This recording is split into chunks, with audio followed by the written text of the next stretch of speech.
Burbank, the media capital of the world.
During the current state of emergency due to COVID-19, council members will be participating online, and the public will not be able to physically attend today's meeting.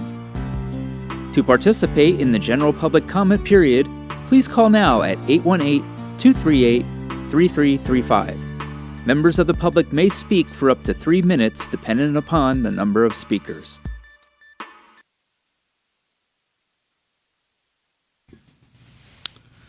Good evening and welcome to a regular Burbank City Council meeting on Tuesday, March 1st, 2022.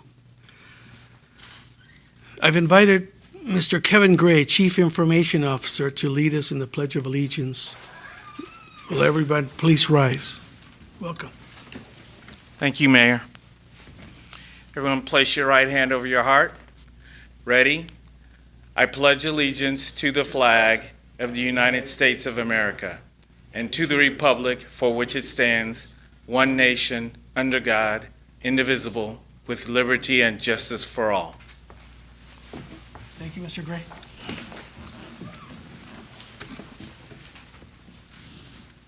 Madam City Clerk, please conduct the roll call. Thank you, Mr. Mayor. Councilmember Frutos. Councilmember Schultz. Present. Councilmember Springer. I believe I see you, but I can't hear you. So moving on to Vice Mayor Anthony.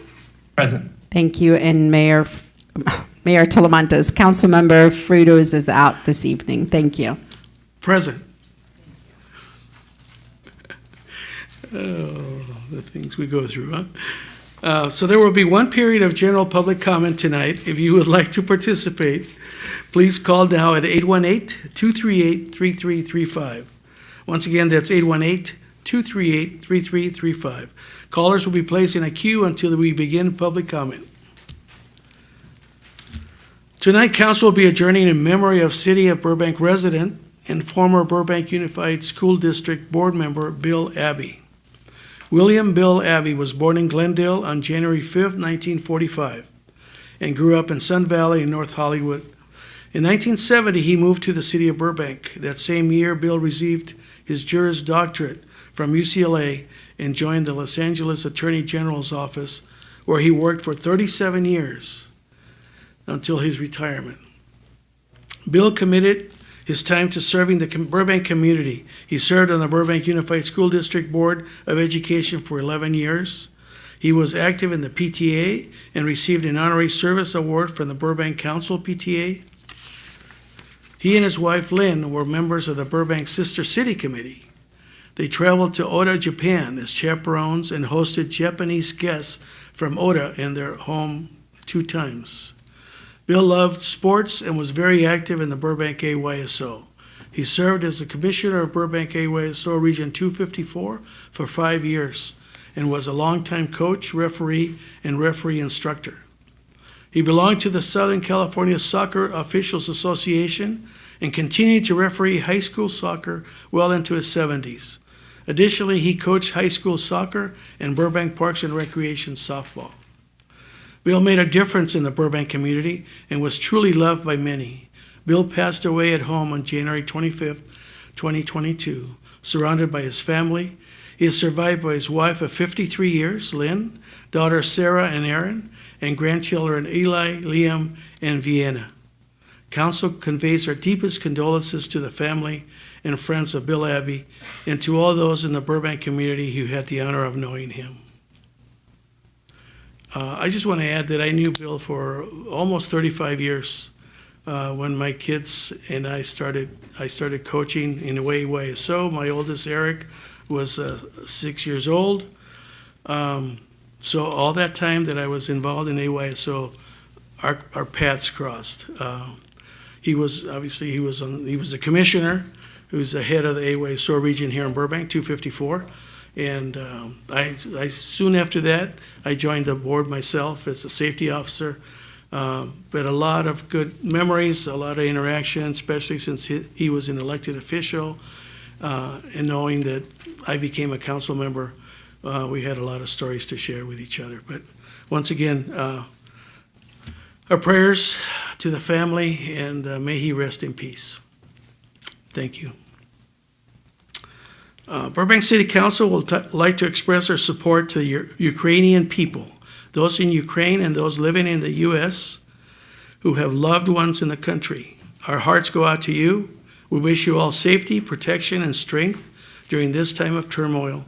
We hope for a peaceful solution to the conflict and full restoration of safety in Ukraine. I would like us to observe a moment of silence.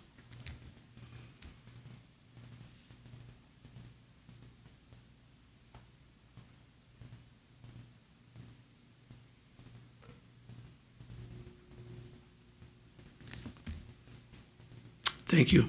We have one announcement this evening.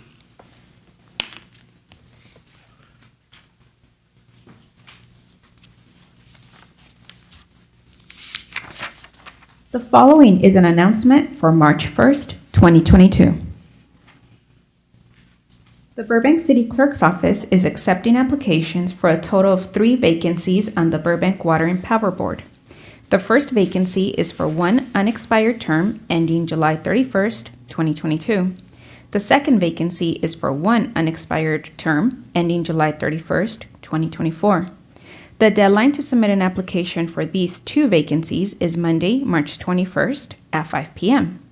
The third vacancy is for one unexpired term ending July 31st, 2024. The deadline to submit an application for the third vacancy is Thursday, March 24th at 5 p.m. If interested, apply online at burbankca.gov/BCC application.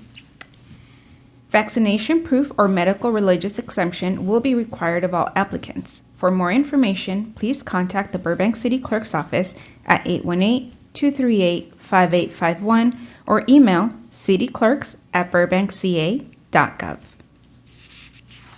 This concludes the announcements for this evening. Thank you. As a reminder, if you would like to participate in general public comment, please call now at 818-238-3335. Once again, 818-238-3335.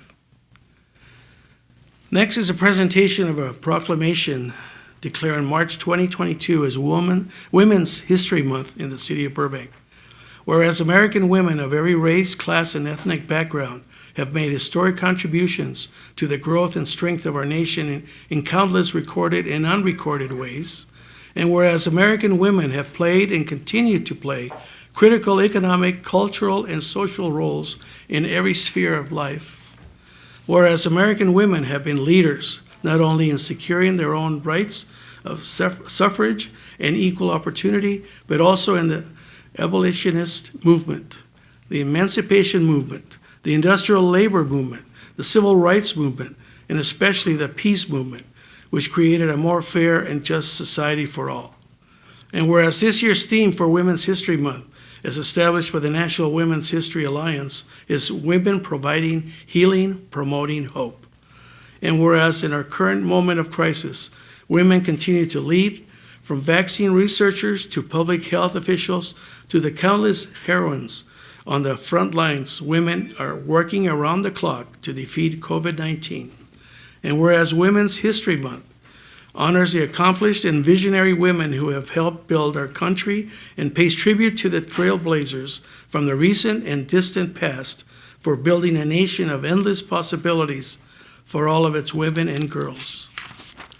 Now therefore, I, Jesse Talamontes, Mayor of the City of Burbank, do hereby proclaim March 2022 as Women's History Month in the City of Burbank. The Council of the City of Burbank commemorates and encourages the study, observance, and celebration of the vital role of women in American history. We dedicate this proclamation to all the women pioneers who paved the way and made history. This proclamation will be part of a Women's History Month display at the Burbank Central Library, put together in partnership with the Zonta Club of Burbank. Councilmember Springer. Yes, thank you. Since I am one, I would like to thank all the women in my life, past and present, for your inspiration, your leadership, your perseverance. Thank you for just leading by walking around, raising your families, working hard. You're inspiring, and I'm not sure that you're aware of that, but I'm grateful for all of you. Thank you very much. Thank you, Councilman Springer. All right. The next item is the city manager report.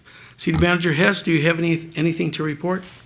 Yes, I do, Mr. Mayor. Thank you. I'd like to call up our Burbank Police Chief, Mike Albanese, to provide a brief follow-up report on an incident that occurred a few months ago. Chief?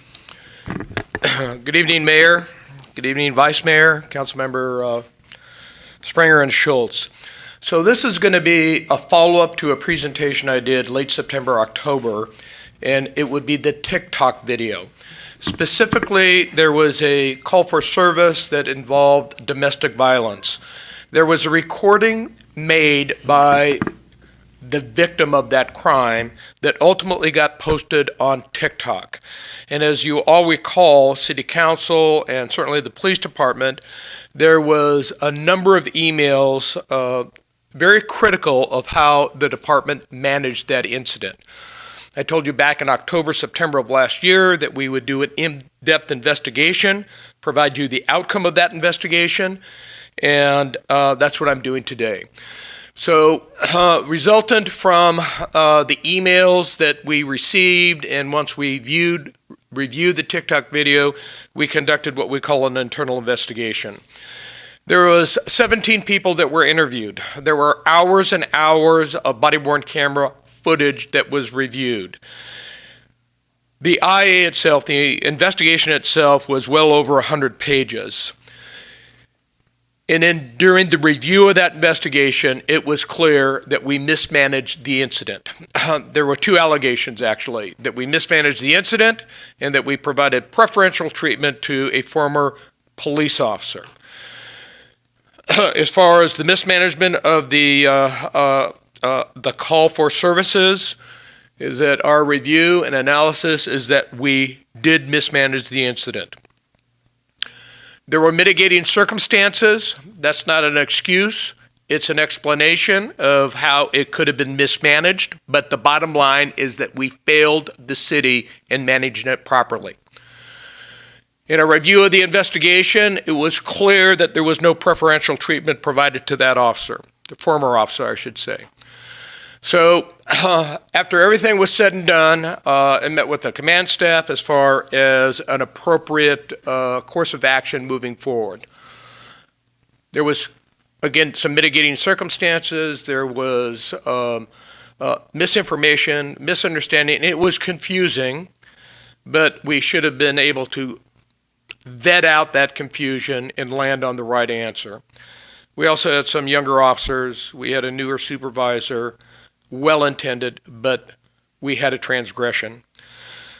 So on Friday, we had what we called directed training. So the officers that were involved that had the misstep, and I'm being kind with that, it was very structured training. This is not a whitewashing misstep. I clearly set the tone at the beginning. We did an overview of the investigation for context. We talked about the investigative expectations, but probably the critical part of that training was the city attorney's office, their lead prosecutor, City Attorney Ray Johal provided some really powerful training for us.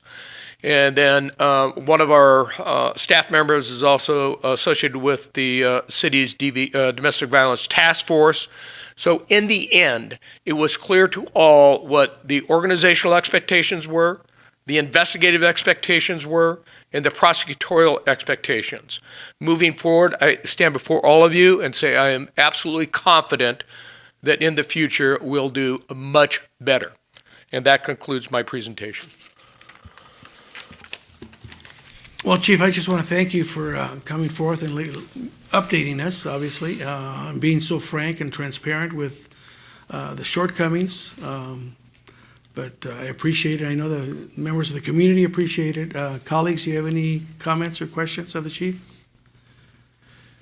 All right. So, Chief, I want to thank you for coming forth and updating us. Thank you for the opportunity. You all have a good night. Thank you. Thank you. All right.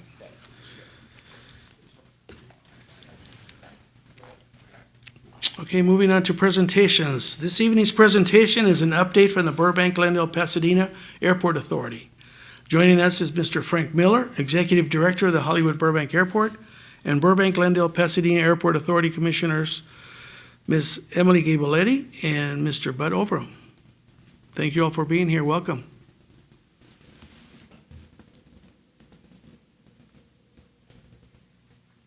Okay, maybe not. Mr. Miller, can you try to turn your camera on?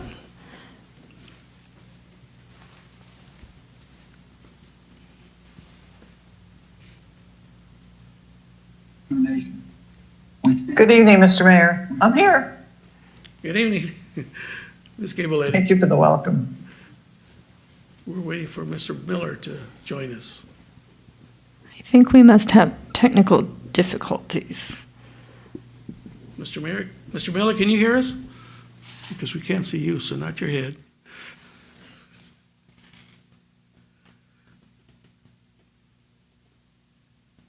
Well, maybe it might be up on you, Ms. Gabaletti, to provide the report.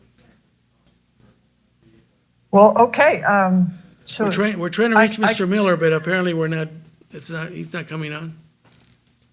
We He's have on. a phone call in to him right now. Ms. Gabaletti, if you want to tap dance, that'd be great. Why don't we go ahead and start with Ms. Gabaletti, and then if Mr. Miller is able to join us, then perfect, we can have him speak as well. Ms. Gabaletti, it's all yours. Thank you, Mr. Mayor and Vice Mayor Anthony, members of the council. My camera isn't on because I'm in transit right now in heavy traffic, so I'm hoping that this comes through loud and clear. Can you hear me? Yes, loud and clear. Be careful. Okay, Keep good. both hands on the steering wheel, okay? I'm not driving. Oh, okay. That's even better. We had two authority meetings in the month of February, and I think of all the top news, and when Mr. Miller comes on, he can provide far more detail. But I think there were some significant developments. One is Burbank is not quite yet at parity with the passengers that we had in 2019. I hear Mr. Miller. I'm going to stop for the moment because I think Frank Miller is on. Mr. Miller, are you with us? Yes, can you hear me? Yes, I can hear you. There you are. There he is. Okay, Welcome. here I am. Ms. Sorry for the technical- Gabaletti was doing an excellent job, by the way. But now that you're with us, go ahead. Welcome. Well, it's always nice to be with you. Hopefully the next time we're in person and we won't have the difficulties that we have experienced. Mr. Miller, can you hold on a second? Because I have you on twice. So are you on your phone also? No.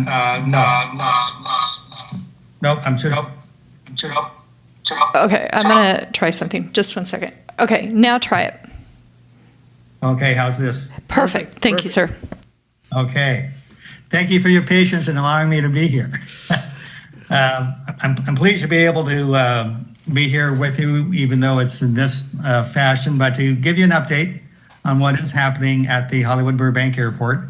Of course, the first thing on the my presentation is the replacement passenger terminal and where we stand with that. I may repeat some things that I provided to you at the last meeting, but I felt it was important to at least go over them quickly and let you know how we are progressing. As I reported at the last meeting, with the support of the airlines, the staff went to the commission and requested that we restart the passenger terminal program based on the recovery that we were seeing with our passenger traffic and the amount of flights that were being returned to the airport. The commission did authorize the restart of the AECOM program management contract, and with that in place, we were able to move forward with the project. Under the contract, AECOM now has restarted what we call the development of a program charter. Program charter provides direction to the contractors that will be working on the project and serves as a baseline for the work. In addition to the development of the program charter, we are nearing completion on a program definition manual. The program definition manual is an opportunity for us to identify how we would like the project not only to proceed, but some of the things that we would want to see be incorporated into the planning and design of the project. Specifically, the development agreement required that we hold 6 charrette meetings in the city of Burbank to get information from the public as to what they would like to see. What do they like about the terminal? What do they like about the experience? And over the course of a few months in those 6 charrette meetings, we were able to identify those items going forward. Even though the development agreement only required us to undertake 6 charrette meetings in the city of Burbank, we decided that it was also important to include Glendale and Pasadena as the 2 other cities that are part of the Joint Powers Authority. And we also included the city of Los Angeles, since part of the airport is actually located in the city limits of Los Angeles. So we had those meetings as well. And we are now incorporating that into the program definition manual with the understanding we may not be able to incorporate everything that we have seen from the charrette meetings.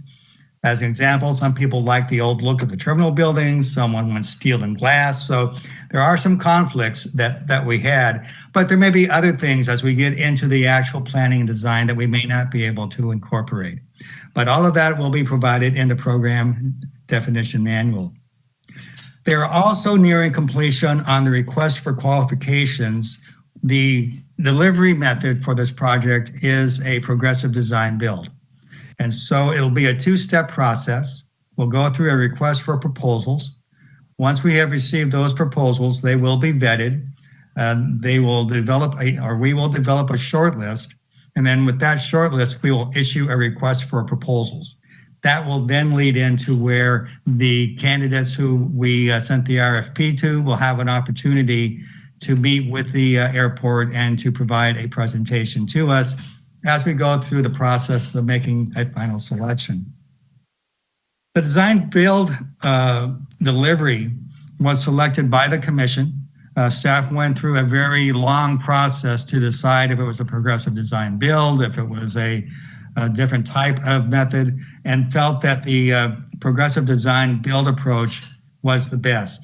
The advantages of this is a simple, cost-efficient procurement process in a short time frame. We've been trying to catch up a little bit on some of the time that we have lost due to COVID-19.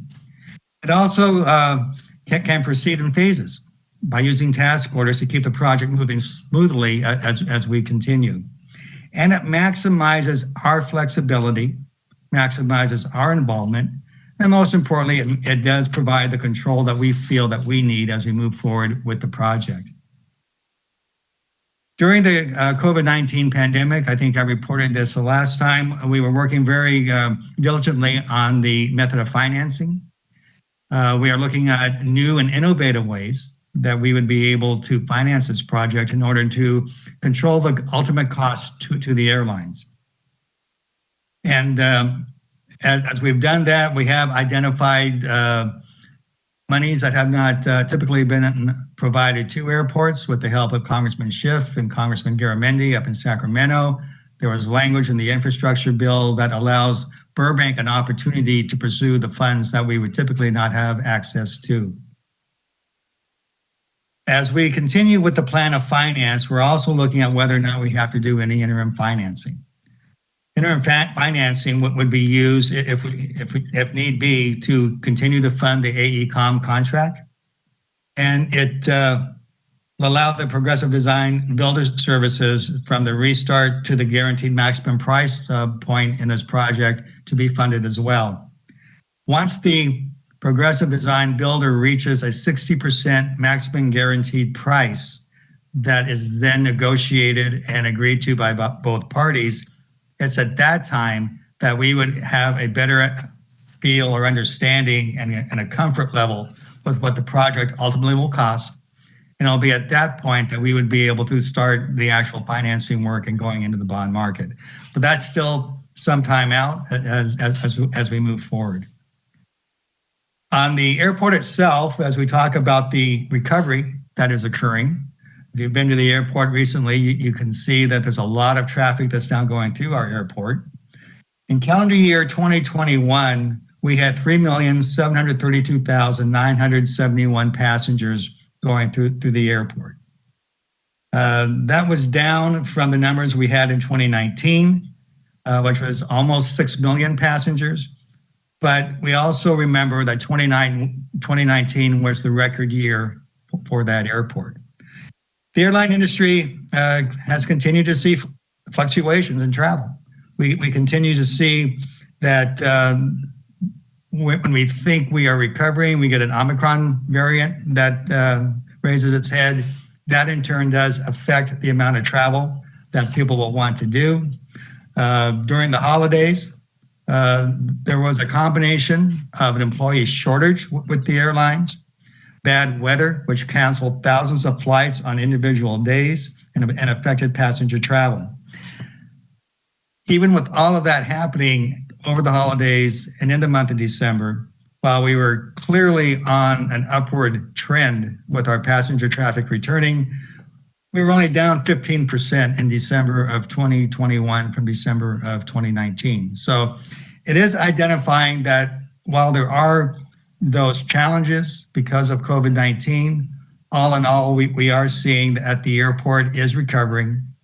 It's a slow process, but right now in 2021, we were about 35% down from where we were in 2019. And that is a good sign for us as we continue to move forward. I also mentioned at our last meeting that we had a new airline coming in called Flair Airlines, which is from Canada.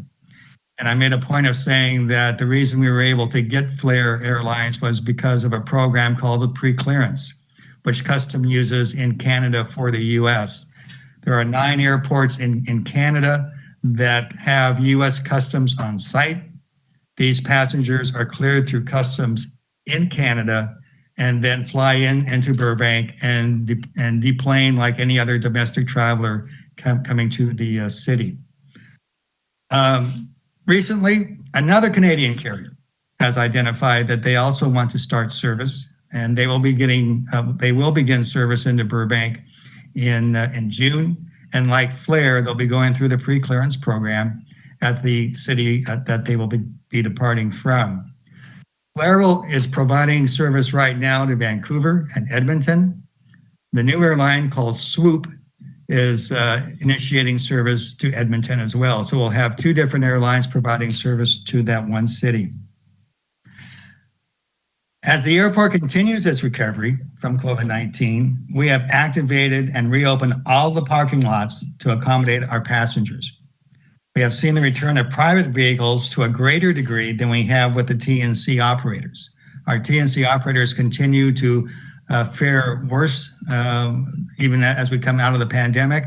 We think for a lot of people, they just feel more comfortable now, again, driving their own vehicles to the airport.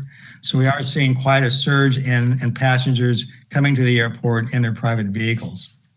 And this is evidenced at the airport. There are a lot of days when you come onto the airport that the parking garage that is right across the street from the terminal is full to capacity. So it's a good sign but we now have all the parking lots back in operation. Obviously, one of the parking lots is a low fee lot of a maximum of $10 per day. And of course, a lot of people were happy to see that come back. The final item that I have deals with the public art for the Ritzy. The City Council approved about 4 or 5 months ago, or 5 or 6 months ago, the extension of 2 years for the work on the artwork for that building. With the approval of the extension, we began working with Anyone Collective, a company that we use for our marketing efforts at the airport, to develop recommendations to the commission on how we should proceed with the artwork. In the past, we had an artist that was hired. When the presentation of his plan for the artwork was made to the commission, there was not any agreement on going in that direction. And that's why we had to ask for the 2-year extension. And shortly after the approval by the commission, about 90 days, we came back with the recommendation that was developed using Anyone Collective. The recommendation was to highlight the rich aviation history of our airport. In May of this year, the terminal building will be 92 years old. And as we know, over 92 years in the aviation industry, a lot has happened. We have the history and the iconic images of Amelia Earhart, of Howard Hughes, of the P-39, of everything that deals with the aviation history. As part of that approval going forward, we are going to be creating what we would call a retro vintage artwork style designed to look like the travel posters from years ago. And they will go on the panels that are currently attached to the terminal.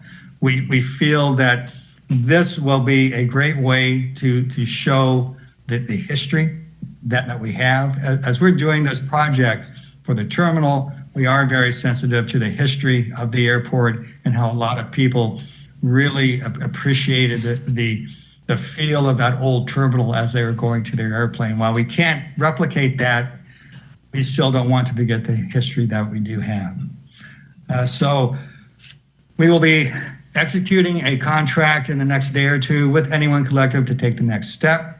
That is to help us move forward with a little more definitive information for the retro artwork and to provide some type of guidance and to help us select the artist for this next project that we'll have. So with that, that's the latest for the terminal replacement program, passenger traffic, and the artwork project. So if there are any questions, Mr. Mayor, be happy to answer them.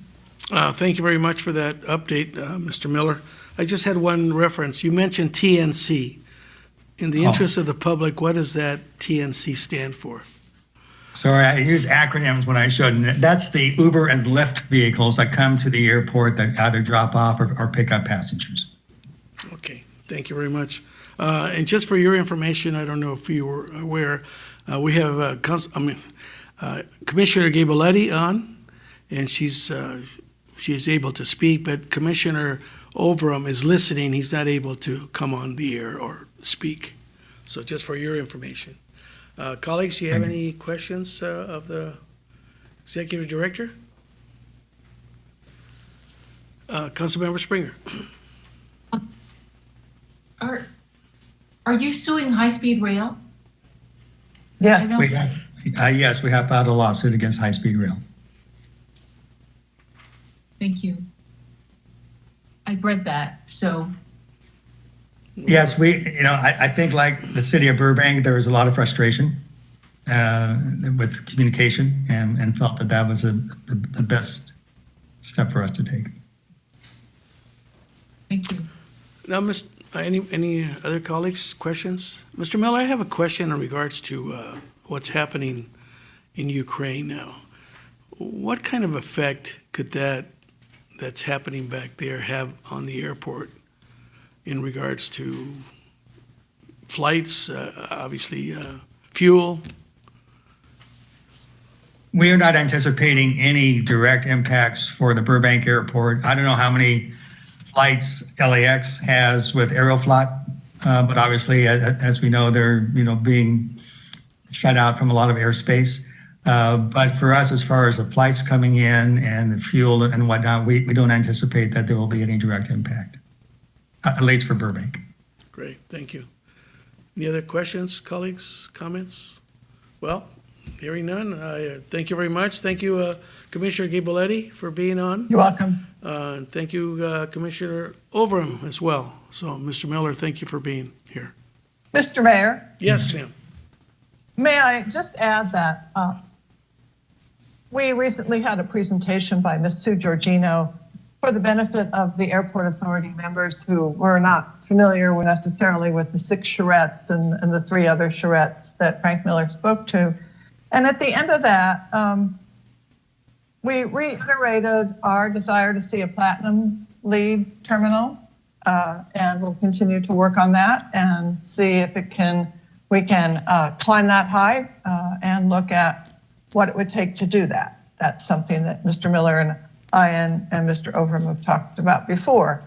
And the second point that was raised by Commissioner Overham was that in a post-pandemic world, our airport, our new terminal should be as touchless as possible. Everyone feels welcome, but we're in a new age, and it seems like these are worthy goals as we move forward with the replacement passenger terminal. So thank you very much for that. Thank you, Mr. Mayor. Mr. Thank Miller, you, real Council. quick. She poses a couple of questions. Are you still with us, Mr. Miller? There you are. Yes, I am. From the perspective of moving forward and obviously resources that are available and how much money we'll be able to get from the federal government, are these options doable? I've been concerned since even before pre-COVID that there are certain things that move very quickly. And one of those is how the airlines may be doing their check-in, not only for passengers, but for baggage. IT, technology changes so quickly. COVID did add another wrinkle to that. We are going to utilize what we call a subject matter expert, not only for IT, but for parking and for concessions. And that is to ensure that we keep up or build a terminal building that is keeping up with the technology and the changes in how our concessionaires and the airlines do operate. We also wanted to be flexible because we have learned from COVID-19 how we adjust during a pandemic where we may have to do the 6-foot separation, specifically at the security checkpoint, which makes the lines extremely long. How can we design that so we have the flexibility to allow the line to expand for social distancing in the terminal building and then reduce again once the pandemic has passed? So all of those types of conversations are certainly being had right now. They have been for quite some time and will be, discussed in detail as we move forward with the Progressive Design Builder to ensure that we have a terminal building that when it's opened, it's open for that point in time and to meet all of the requirements we have for the tenants and the passengers. At what level are we anticipating right now? We're not going for the platinum level, but it's mentioned that we should try to achieve platinum. We really aren't at a specific level right now. We are, looking at it in a broader sense as far as what's the sustainability that we can design and build into the terminal building, maybe even the parking garage. So as we start to have the discussions with the Progressive Design Builder, we will be looking very closely at how the sustainability is achieved for the airport. Okay, and I know there's 9 members to the commission.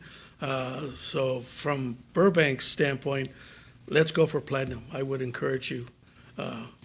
From this resident of Burbank, I would say, yes, let's go for platinum. Councilmember Springer, did you have your hand up? Yes. Yes, thank you, Mr. Miller and Commissioner Ghiboletti and Overham. Do you anticipate any continuing or long-term changes in business travel? We're still waiting for business travel to come back, and the best guess by the airlines that it will still take some time. Obviously, because of our location, we've been fortunate to be able to deal with the discretionary traveler. But certainly we had a larger component for travel, as well as almost a 50-50. So as that comes back, certainly we will welcome that. But right now, we're not looking for anything in the short term. And it's to see, individual industries, how they can communicate. Do they feel the need that they should still travel, or do they do Zoom calls? And so all of that is still kind of in flux. But at some point, we'll see some of the travel coming back. And I think Burbank is well positioned and will continue to be a very important part of business travelers coming in and out of the LA area. Thank you. No other questions, colleagues? No comments? Mr. Miller, thank you once again for being here and sharing an update of the airport. Mr. Mayor, thank you, and hopefully the next time it'll be face-to-face. Right, and Commissioner Gabaletti, thank you very much, and if Commissioner Overman is listening, thank you as well. Thank you very much.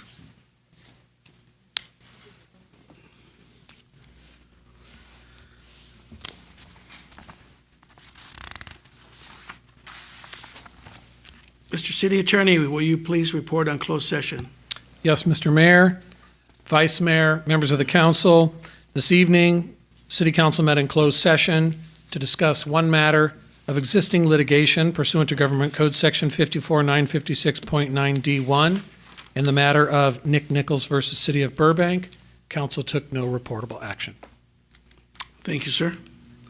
Now is the time for general public comment. Members of the public may address the council for up to 3 minutes on any matter concerning city business. Remember to lower the volume on your TV or computer and take your phone off speaker when you deliver public comment. To participate, please call 818-238-3335. Once again, it's 818-238-3335. Madam City Clerk, do we have any callers on the line?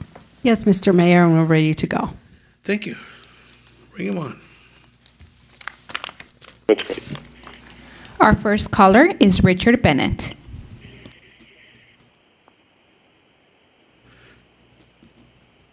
Good evening. My name is Richard Bennett. I'm an 18-year resident of Burbank. And tonight I want to speak on the matter regarding Paul Herman and the 3-2 vote removing him from the Burbank Water and Power Board. The vote taken to remove Paul Herman from the Water and Power Board could really not have been more wrong or harmful to both the department and the city. Vice Mayor Anthony knows really nothing about this, and Councilmember Schultz has no history in Burbank. Mr. Talamantes, the lackey of Anthony, Schultz, and Laura Friedman, continues in his role of being an embarrassment to the city of Burbank. Yes, the ordinance says vaccinate or terminate. However, if any of the 3 majority voters had taken 1 second to give their vote one thought, the situation could have been avoided by recognizing that all the meetings of the board have been and continue to be virtual. There was no need to take the vote at all. It should have been put off until the board began meeting in person. The vote, determined by Mr. Talamantes, was thoughtless, ignorant, unnecessary, and completely devoid of what is best for Burbank. Thank you, Jess. Paul Herman is one of the most giving, the most consequential, the most involved, smartest, and the most concerned citizens in this city. If Burbank were to have an MVP award, Most Valuable Person, it would unanimously be given to Paul. To unnecessarily vote 3-2 to remove him from the Water and Power Board is just plain ignorant and, even worse, stupid. Thank you, Jess. As you all know, 2 other members of the board, Ryan Ford and Jordan Smith, resigned in protest. 2 additional members, Robbie Brody, the chair, and Cindy Lacamera, voiced their opposition to the vote to remove Paul. All told, the reduction of these 3 members of the board represents 28 years of experience on the most demanding, technically challenging, and important boards in the city. Thank you, Jess. While I fear you will, I hope against hope that the 3 who voted to remove Paul will not fall back with the usual, well, it's the ordinance, and there was nothing we could do. Don't insult the overwhelming number of voting residents with such a cowardly statement. Vice Mayor Anthony, Council Member Schultz, and Mr. Talamantes, all you needed was 1 second of thought to wait until the meetings were once again held in person. Mr. Talamantes, once a lackey, always a lackey. Thanks for nothing, Jess. Thank you, Mr. Bennett. Next speaker.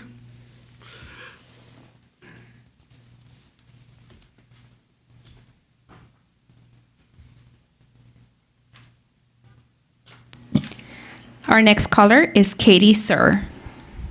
Welcome. Hi. Thank you for your time. Sorry for sending all the long, crazy emails, but I'm now concerned about how our society is not handling potentially dangerous, mentally ill people.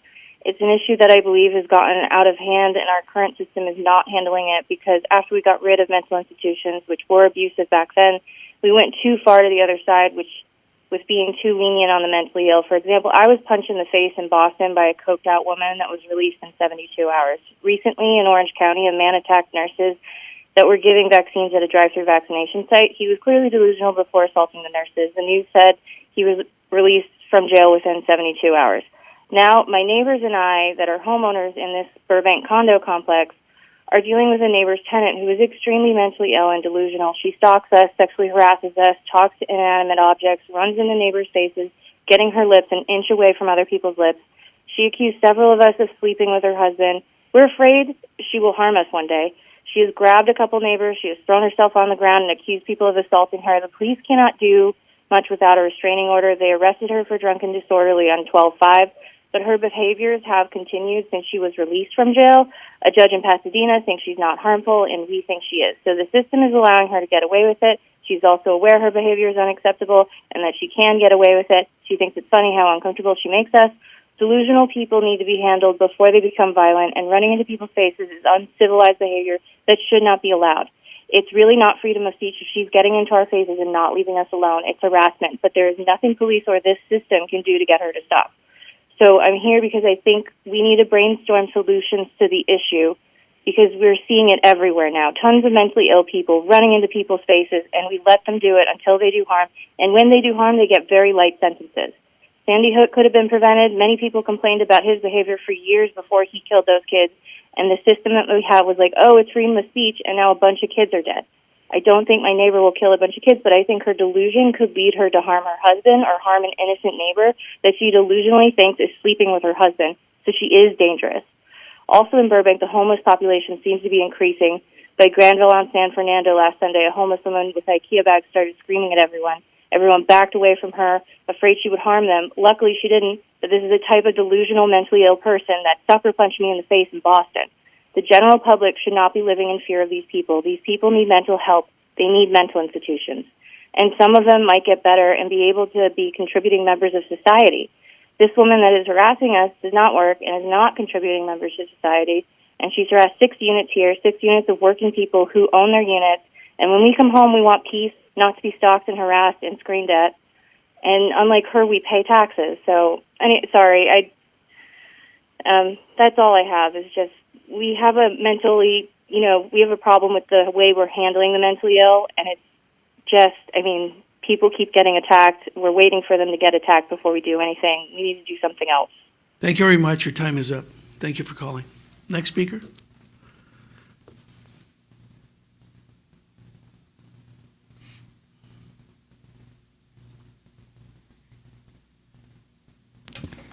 Our next caller is Jim Casey.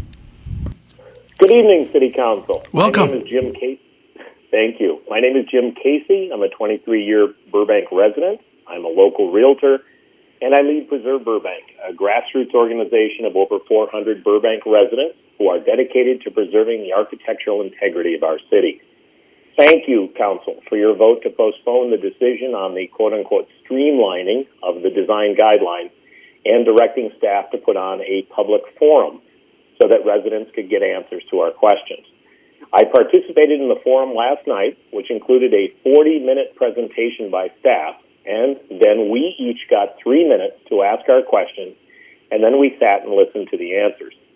I also got a second chance for an additional 3 minutes to ask questions again that were not answered the first time, and to follow up on staff's answers.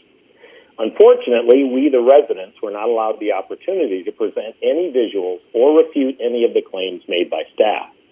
After participating in 2 hours of the forum, hearing repeatedly how the design guidelines are supposedly not working, we were not given the opportunity to present to the community or to council evidence as to how we believe the design guidelines are working, and in many cases, better than intended.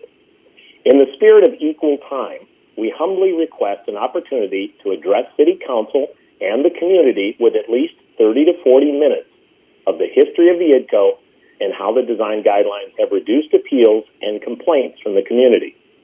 We will present visual evidence so that everyone can better understand what the design guidelines mean to every Burbank resident who is yet to see the house next door come down without warning, only to be awakened by bulldozers.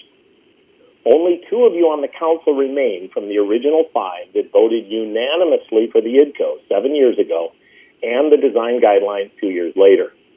You deserve to hear from the community before sweeping changes are made to the guidelines that will eliminate notification of projects to the neighborhood, add height and mass to homes, and ultimately increase the number of appeals against projects that we saw before the IDCO. Members of Preserve Burbank participated in over 40 meetings and multiple planning board meetings and city council meetings before the design guidelines were passed. We feel muzzled now and unable to show you how bad things were before the IDCO and how reasonable, compatible homes are now going up all around Burbank. Let's not go backwards. Please allow us the opportunity to share our concerns that are not being addressed by staff. Thank you for your time. Thank you. Next speaker.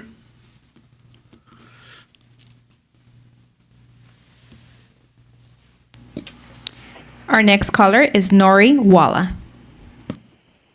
Welcome. Good evening. Good evening, Mayor, Vice Mayor, and members of the City Council. My name is Nori Walla. I'm calling to request that Council consider directing staff to upload to the public webpage the existing residential application for the proposed Pickwick development of 96 townhomes at the intersection of Main and Riverside. This proposed project, if approved, will substantially impact our community, both its residents and its horses. That substantial impact will first occur during the period of time it takes for the demolition of the existing site and during the construction phase due to heavy equipment, traffic, noise, and ground vibration generated by building a development of this magnitude, and the effect those factors will have on horses, which are sensitive receptors within the meaning of CEQA. The second substantial impact to our community will occur upon completion of the project from the standpoint of unmitigated and significant additional traffic at the intersection of 2 on-street equestrian trails and within a few hundred feet of the equestrian center, which has 450 boarded horses, training, lessons, horse shows, filming, and all manner of public events 365 days a year. The only vehicle access to the center is the corner of Main and Riverside. Our community has every right to be concerned. Staff has been aware of this proposed development since at least early March 2021. In early June, a community member inquired of staff as to the status of Pickwick. Since the end of June, the community has sought information about this project through council, and the community has voiced their concerns about this project to both staff and council. In August, staff developed an SB 35 public webpage and uploaded project documents to that webpage. That webpage was last updated in January with the agreement between the city and the Native tribe. The signing of that agreement triggered the okay for the developer to file a residential application, after which the city has 60 days in which to determine whether or not the project is consistent with the city's objective standards. That application was filed on February 18th. That application is not on the SB 35 public webpage. It is now 11 days into the 60-day clock for this residential application. The 60th day is April 19th. Why has this application not been uploaded to the SB 35 public webpage? What does it take to get full and timely disclosure of this project to the public? Why does the community need to hunt for information and fight for disclosure on a massive development that has such a significant impact on our community? I have 2 critical requests. First, that the residential application be uploaded to the public webpage immediately. Second, that council review the application before the shot clock expires on April 19th. I request the council hold its design review on or before April 5th. Whether our voice counts or not in this particular process, our government should keep us informed in a timely manner, and our government should allow us the opportunity to be timely heard. Thank you. Thank you for calling. Next speaker.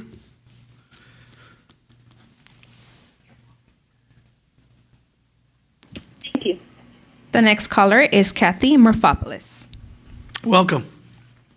Thank you. Good evening, Mayor and council members.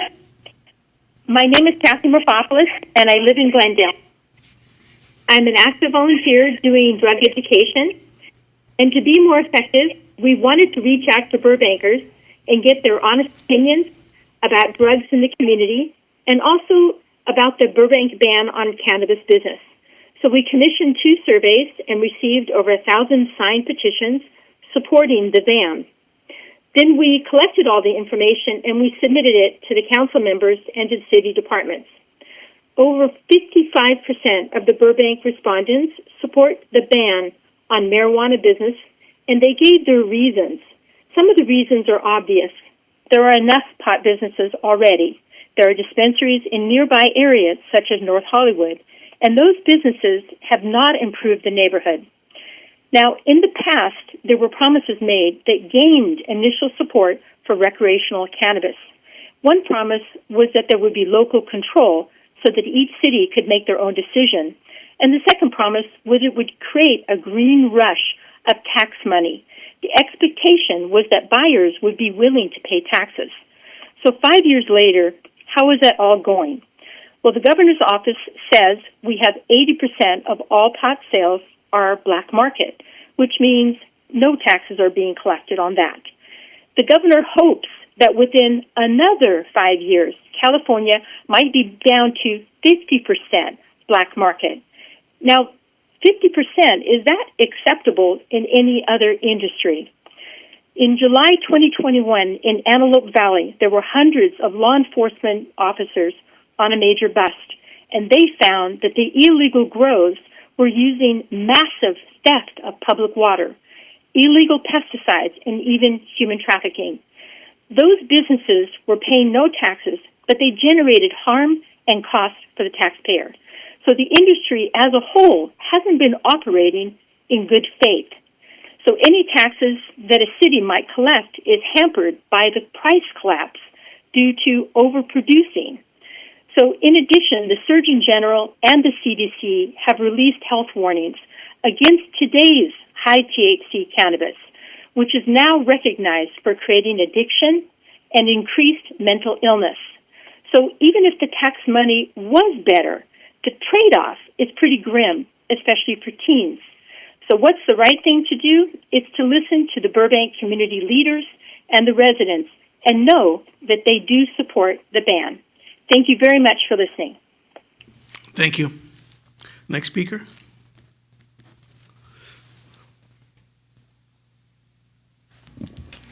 Our next caller is Gloria Salas. Welcome. Good evening, City Manager Hess, Mayor Talamantes, and City Council members. My name is Gloria Salas. First, thank you for proclaiming the month of March as Women's History Month and for the moment of silence for the people of Ukraine. I belong to several organizations and faith communities that believe in supporting and empowering women and girls. As it has been said time and time again, women's rights are human rights and human rights are women's rights. One of the organizations I belong to, Zonta International, recently issued a very strong condemnation against aggression and acts of war. We have many Zonta members in the Ukraine, and we stand by them during this hellish time. There's no doubt that war affects women and men differently. There's been study after study reporting that women and children suffer disproportionately during and after war, as existing inequalities are magnified and social networks break down, making women and children more vulnerable to sexual violence and exploitation.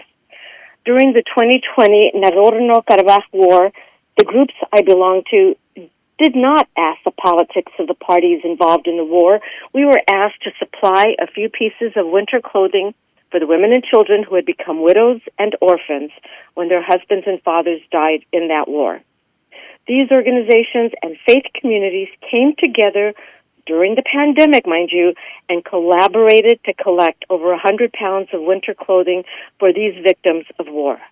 We didn't ask their politics or their religion.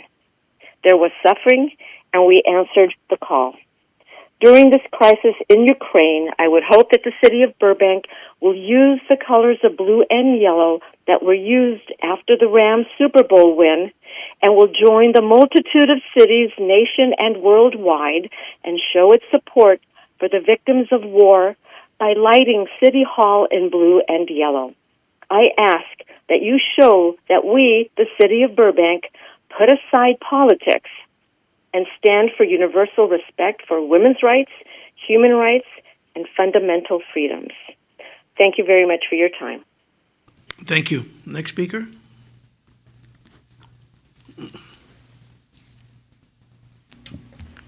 Our next caller is Emily Gabaletti.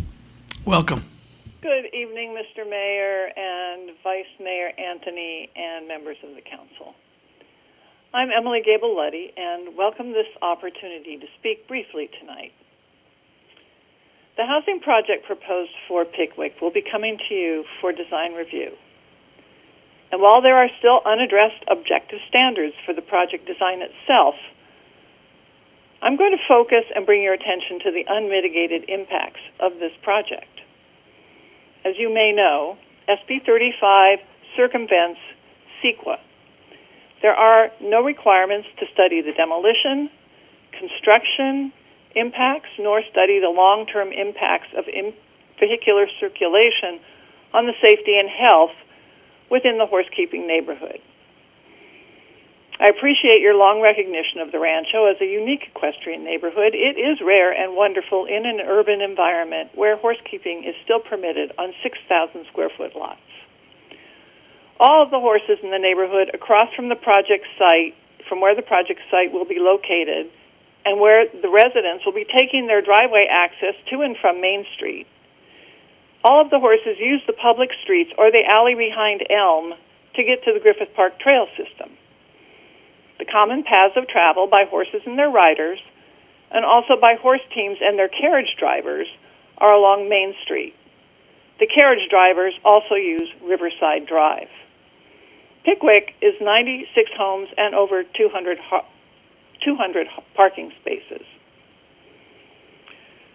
Because the developer is under no obligation to study, much less mitigate, any environmental impacts on the health and safety with respect to the circulation routes and paths of travel, I and my Rancho neighbors look to you to step up as a city council and spend the funds necessary to bring these mitigations to the neighborhood.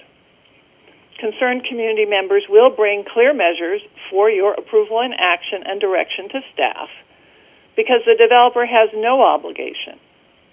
We will be asking for specific noise mitigation and the implementation of further objective standards like those that are in the Adopted Complete Streets document that provides for off-street trails where needed.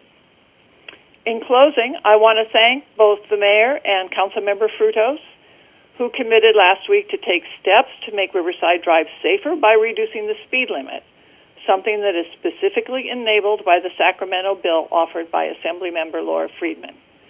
I think everyone who was on that call looks forward to a reduction of speed on Riverside Drive. Thank you very much. Thank you for calling. Next speaker.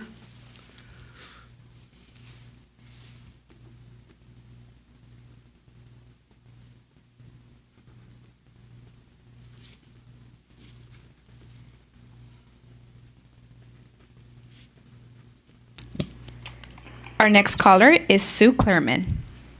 Welcome. Thank you. Good evening, Mayor and council members. I have a presentation slide to pull up, please.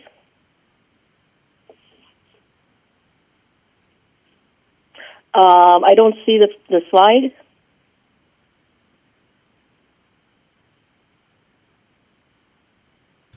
was up, Sue, but it's Oh, gone. is it coming up? Go ahead and start, and Simone will pull it up. You're starting the clock, yes, go ahead. Okay, I'm sorry, but the slide needs to be up for me to reference it, please.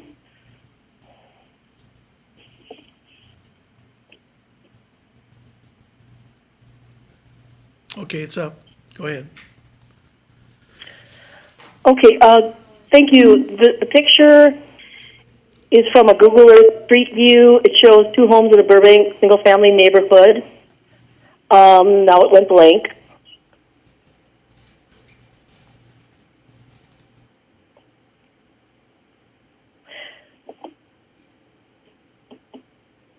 I'm sorry, this slide is very important for my public comment here. I can't really speak to it. So the slide is up. You're probably, if you're watching, it's delayed, but the slide is up. We can see the slide. Okay, well, anyway, the slide shows a house on the left, which is pre-IDCO. The house on the right is post-IDCO.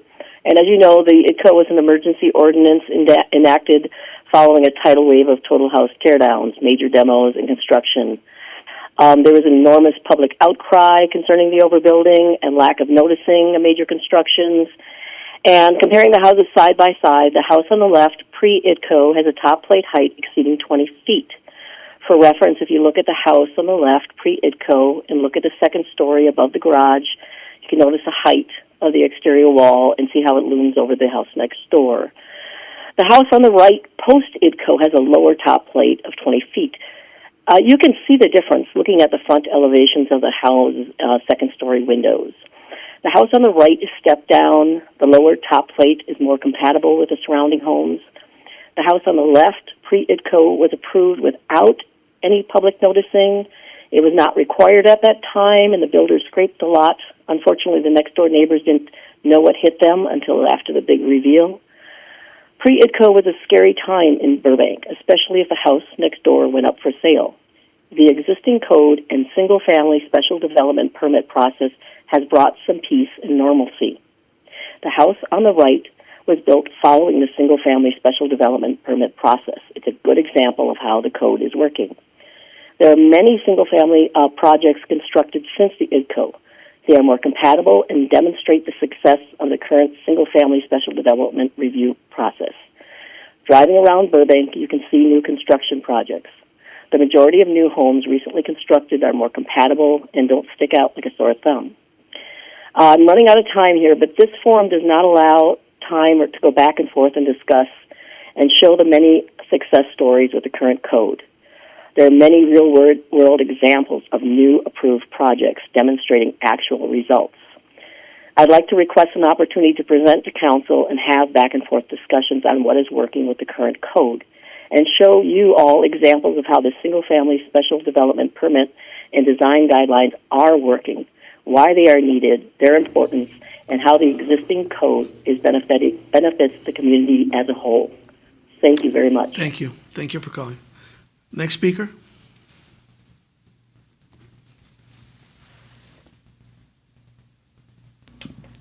Our next caller is Simon Hamill. Welcome. Hi, good evening. I'm calling to ask that you please pass an ordinance to help the people stuck in plan check to build right away. I emailed you all about this. Last night at a meeting, the staff said all projects of all types are handled by the whole staff. If you could please hire or reassign an employee to process just small jobs, interior things, window stuff, bathrooms, it would really free up our highly trained planners to focus on the big whole house projects and major remodels. Other cities with the same problems are taking this approach. Half the backlog looks like small projects holding up big ones. Also, if you watched last night, it was disclosed that we'll lose a major protection that our cities have enjoyed and has worked in this city, that of noticing and review. The past 5 years, only 6 total appeals have happened, and in those rare cases, changes were made to comply with the code and ensure the quality of living of neighbors. Even the project I appealed was denied. I didn't bring it to council because the staff did make significant changes to the plan after the appeal. Some of the ZTA proposal is fine, like defining where a fence starts, but it's clear things like top of plate height seem to be out of line. You've got tens of thousands of single-family residents who you are not hearing from. They are not expressing displeasure with the outcome of the current system. Only speed is the issue. The results of the building are not. To date, no real-world cases have been presented by the staff for a myriad of examples, and the public has not had a chance to scrutinize the hearsay claims made. In fact, there has not even been one case presented where a person could not grade their lot lower to legally build on the land where there's a slope, but increasing the height where your neighbors can stare down into your yard from at least 2 feet higher in the air will now be possible citywide. I say at least 2 feet because it was discovered last night that there is no limit to the raised foundation, and it appears that the height may start from the top of the foundation. The kind of loss of privacy was a key reason for the IDCO. With only plant screening being saved from the design guidelines, I won't have to worry about people staring at my kids from 30 feet in the air when they start on a raised foundation. By the time the cypress grows 20 feet, they'll be grown up. Let's modulate this law in a forum with the same opportunity as whoever has been requesting these laws. Not every style of building can fit on every plot of land in the same way every shape and length of swimming pool can't fit on every lot. By obtaining a grading permit and lowering the lot, appear to be no lots in Burbank on which you could not build any height or any size second story. Finally, it's a silly question, but would the city accept the project if the application form was blank? If not, other than a blank form, has any project been denied in the last 5 years? If not, how is it fair that all applicants pay the same price? People with highly complete plans, drawn to code, wait behind people with half-filled applications. Public records requests showing a real application of just this sort. I'll say again, 3 minutes is far too short to argue to protect your home investment. Many of my written questions went unanswered last night. Please hire some folks and let's help get people building. Thanks again for your leadership in making a space for us to have that meeting last night.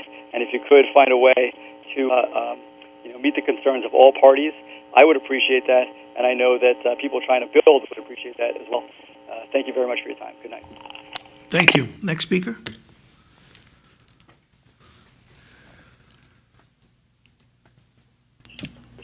Our next caller is Janine Edwards. Welcome. Thank you, Honorable Mayor Talamantes, Vice Mayor Anthony, and City Council members. My name is Janine Villaseñor Edwards. I'm a city employee and community member, and I wanted to call to share my support for the mid-year appropriation to fund the playground upgrades at George Izay Park, and to commend Marissa Garcia and Diego Cervantes and their team on working with the community to prioritize this funding. In addition to that, I wanted to provide an example on public record of the responsiveness of the city to the community concerns in retrospect on this particular incident. So on November 1st, I personally made a post as a concerned mom on Facebook, Magnolia Park Mamas, where I said, "Is there anyone else super disappointed with the updates at George Izay Park? My kids are interested in starting a petition regarding their thoughts on improvements." My daughter's words were, "It looks okay. It just needs more stuff. There's not much for big kids to do." From there, that was November 1st. On November 8th, we had our first of all of the city council members come visit George Izay Park, talk to the parents there and the community members and hear what their concerns were. But I also had feedback on that post from people in the community saying, this is just so frustrating to see this. I doubt anything will happen. And I responded with full confidence. I'm glad you said something. Pub City and public comment does work when there are many voices.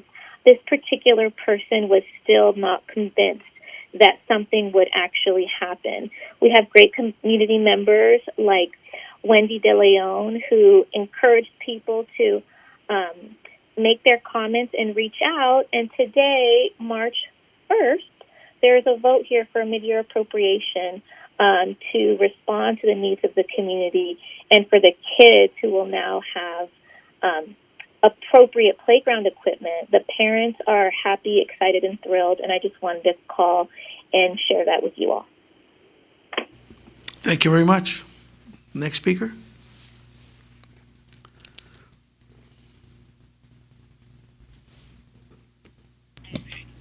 Our next caller is Deborah Bindi. Welcome. Good evening, Council. I'm calling because yesterday there was a Zoom meeting regarding our building plans being revised, and it wasn't set up like our regular meetings like this, which made it more difficult to access. when you do log in to Zoom, you have to accept their terms, and they can use your contacts and a bunch of other information, which I think may have limited people that participated, because I seriously considered not doing it. And because I wasn't familiar with the program, I didn't know how to operate, and no one could hear me. I was muted, and I didn't know how to unmute. There's a lot of people like myself who are not good with technology, and I'm wondering why they set the meeting up that way. And so they also had where you could input questions, and some of the questions were answered, some of the questions weren't. I think a lot of the problem is not with our codes, but with people requesting things or wanting to do things outside the scope. And we couldn't really get direct answers on stuff. And as a homeowner, I'm concerned about having a large building constructed next to me that I've got absolutely no say-so and no way of input. I have a pool in my backyard, and I really don't want to have someone that's able to look down into my backyard. It's just would be uncomfortable. I just think that they're not needed, and there was a lot of work put into the old ones. Fixing a few things here and there, streamlining, and a lot of streamlining can be done inside staff, not rewriting things. And it gives no appeal. And I just think the whole thing's wrong. We're having a lot of our rights taken away, and this just doesn't feel right. The public wasn't notified. The people that did respond were people who were actually having buildings done that have been delayed and stuff, and I understand them being aggravated over the delays. I totally understand that. But that's not a problem with what's written. It's a problem with how they're processing stuff. They said they had 4 people. We couldn't find out how many on an average are done in a month. We couldn't find out, how many were because the person doing the remodel or the building changed their minds and wanted to add stuff in.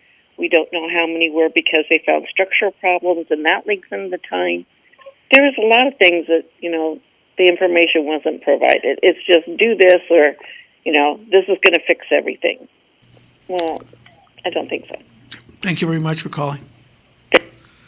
Next speaker. Mr. Mayor, I don't see any more callers, and I'm just waiting just for a quick second here to make sure to confirm.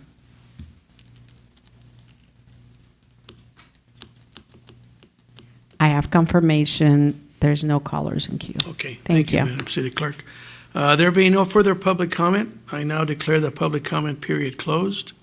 Now is the time for a brief response from City Council, City Manager, and/or the City Attorney. Colleagues, any responses to the speakers? Councilmember Schultz. Thank you very much, Mr. Mayor. First of all, thank you to all of the callers who called in tonight. I just had a couple quick comments. Ms. Salas, thank you very much for your advocacy and calling in. I shared your concerns. That's why I made the request. And I want to thank our mayor for incorporating a moment of silence at the start of tonight's meeting in recognition of our solidarity with the people of Ukraine. Mr. City Manager, Ms. Wallach called regarding the Pickwick application. I'm not going to discuss it any further. I know that's coming up on a future agenda, but how soon can we get that uploaded to the website? Mr. Hess? Yes, I'm actually going to call on Mr. Prescott. He will can provide some information related to that. Good evening, Mayor Talamontes, members of the City Council. Patrick Prescott, Community Development Director. The application in question was deemed complete last week.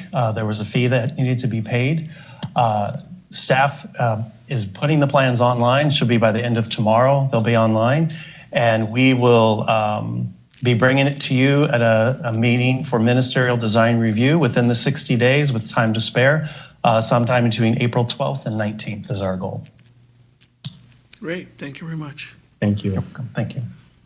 Any other questions, comments, colleagues? Councilmember Springer. Thank you. I'd like to thank all the callers. And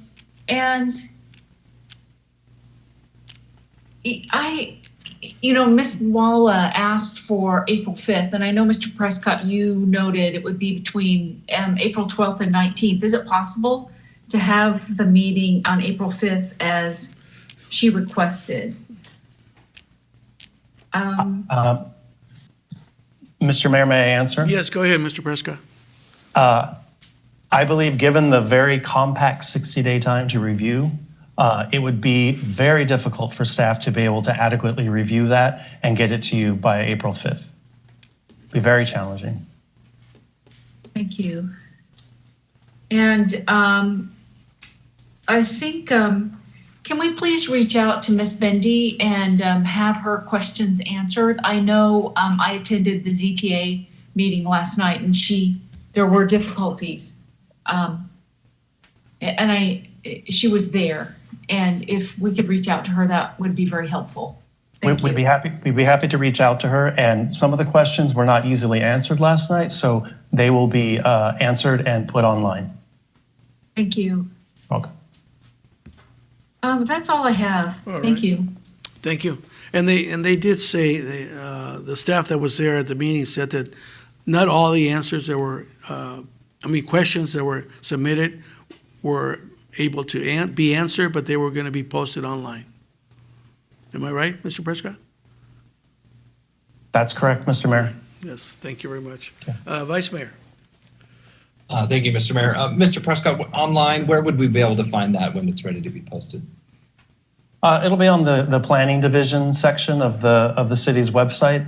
There's a page for this update for this project, the R1 single family, and we can reach out to anyone who, if anyone has difficulty finding it, should be pretty easy. Okay. Could you send that to council as well when that comes Absolutely. up? Absolutely. Thank you. I appreciate that. And then to the callers on the ZTA, we'll discuss more of that when that comes up. Should be on the calendar pretty soon. To everyone else, thank you for calling in. We always appreciate this level of engagement. Thank you. Mr. Mayor? Yes, thank you.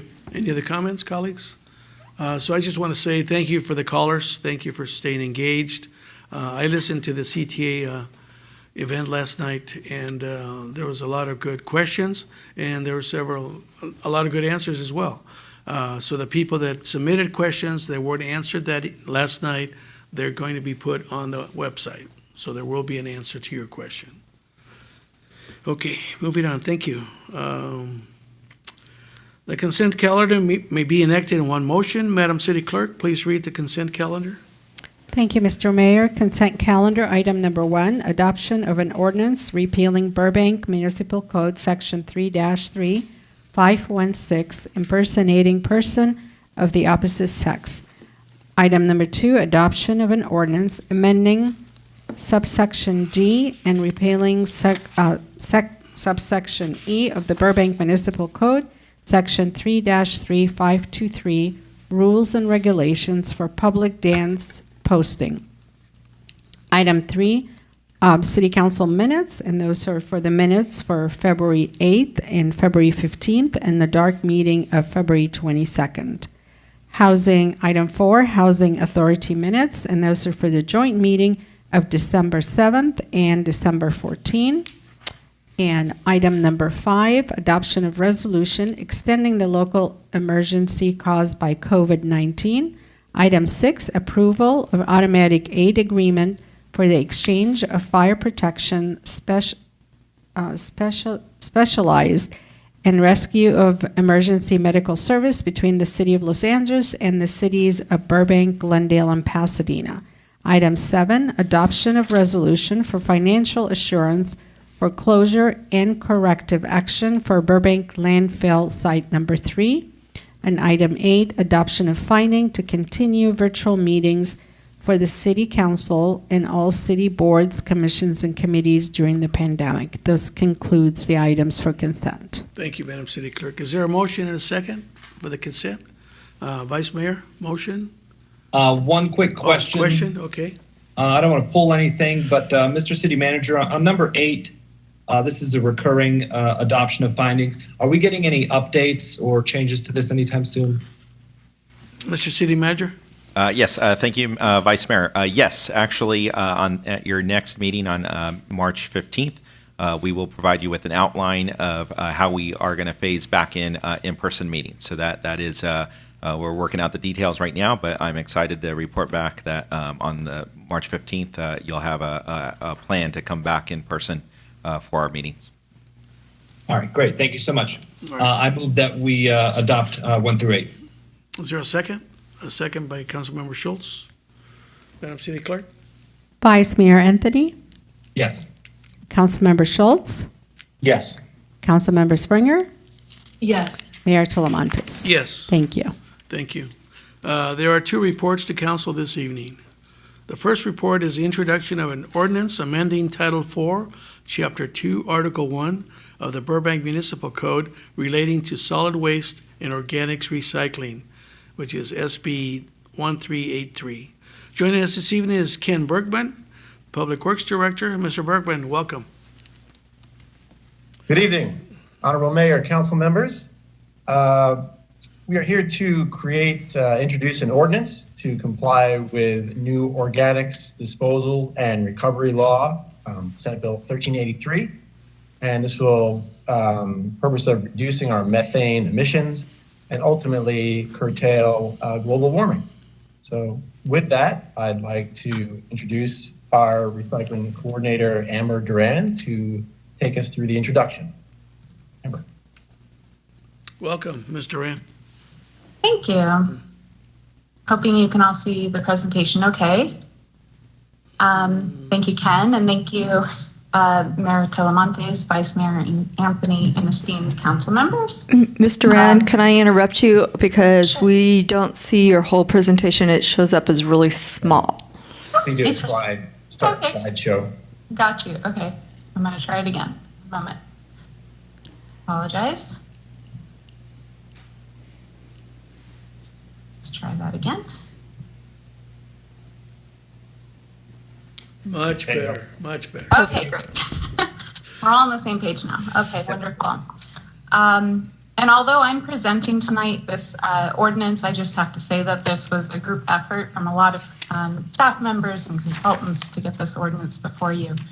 And I hope that it fulfills what you would expect. So, as Ken was saying, the overarching goal of SB 1383 is to reduce methane gas emissions. Methane is a super pollutant, meaning that it has a high heat trapping ability, higher than carbon dioxide.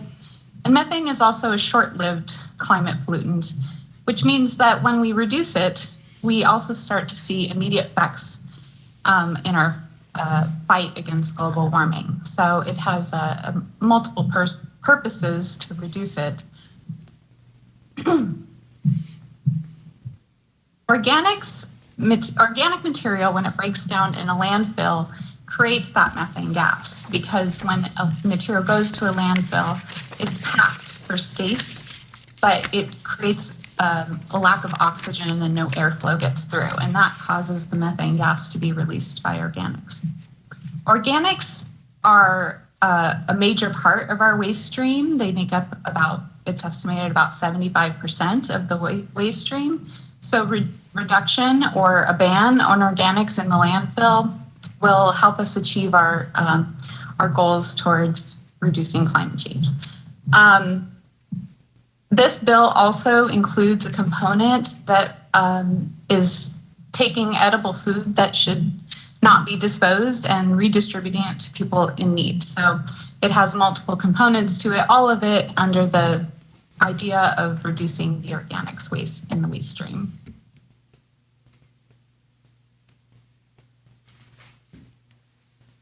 So 1383, passed down from CalRecycle, is regulations that are imposed on jurisdictions. So the jurisdictions must first adopt an ordinance in order to enforce these mechanisms. And then also they must build programs that cover a lot of the organic material, whether it's through building material like wood waste, or it's recycling programs, or more notably, it's the food waste that we see. It's also an unfunded mandate. So we need to recognize that these programs will cost money. And Cal Recycle expects that those costs will be delegated to the ratepayers, basically, kind of a pass-through.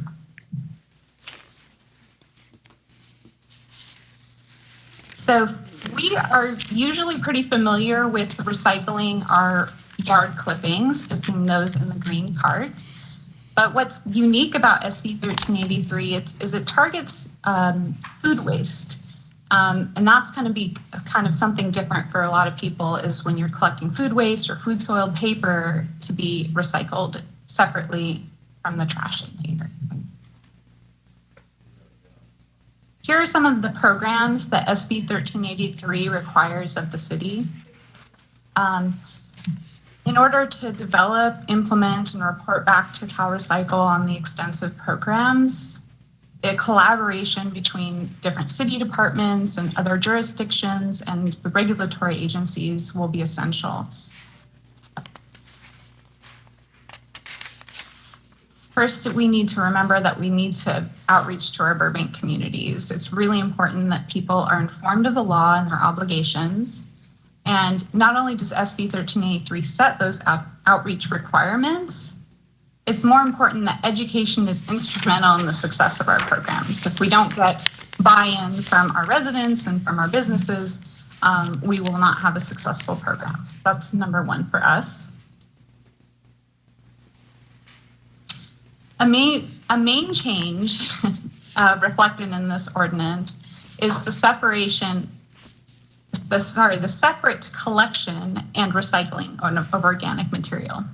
So residents and tenants must keep their food scraps separate from trash. That means that there'll be behavior changes that we're asking for, like scraping their food waste into a bowl or a container and putting it into the backyard or community compost system, or placing it in their green cart for collection to be recycled. Private waste hauling companies and the city's solid waste collection program will need to provide a compliant organics recycling service to their respective accounts in order to be compliant with SB 1383. There's also that edible food recovery component where we're donating food to organizations instead of throwing it away. So under this ordinance, certain businesses that meet certain requirements will be required to donate their edible food instead of tossing it. So the city is tasked with tracking compliance. We have to verify written agreements between the donators and the food recovery organizations. We also need to monitor success and barriers in local food donation networks and develop the infrastructure to fill the gaps where needed. Through SB 1383, Cal Recycle closes the loop on organic material recycling by also supporting the market development. So cities must purchase recycled content, office and janitorial supplies, and also we have to meet an annual minimum procurement target based on our population. And by purchasing compost, mulch, and energy made from organic material, we're helping to set that market. SB 1383 requires us to monitor compliance of this proposed ordinance and conduct inspections and audits at businesses. Violations may lead to notices and eventual fines. Although it's not required, but it is allowed under SB 1383, the city will issue waivers to businesses that lack the space or don't produce organics in the first place. Businesses also have the option to self-haul their organic material to an accepted facility. Other changes made to this municipal code that are not part of SB 1383 include some antiquated language updates. The city applied for the SB 1383 Local Assistant Grant Program from Cal Recycle, and that will provide about $137,000 to assist in our development of SB 1383 programs. An ordinance adopted by April 1st makes Burbank eligible for additional grant funding under this program and should become available. Under 1383, the city must also update the private hauler permit and reporting system to verify compliant programs. We will also roll out an organics program to the city facilities, businesses, schools, and multifamily homes that the city services. And rolling out an organics program is kind of a big undertaking of purchasing carts, providing outreach, setting routes, and paying for the processing of organic material. The city must prioritize the implementation of SB 1383 compliant programs. Reporting of our progress will begin this year, and then will be on an annual basis. CalRecycle will eventually be evaluating our programs through our reporting, and they will be determining compliance. Jurisdictions that are found to be out of compliance could face daily fines. The ramifications of non-compliance or insufficient reporting are significant and begin to take place on January 1st, 2023.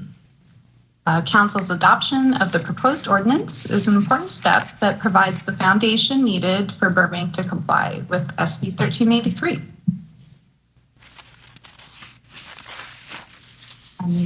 That concludes the presentation. If you have any questions.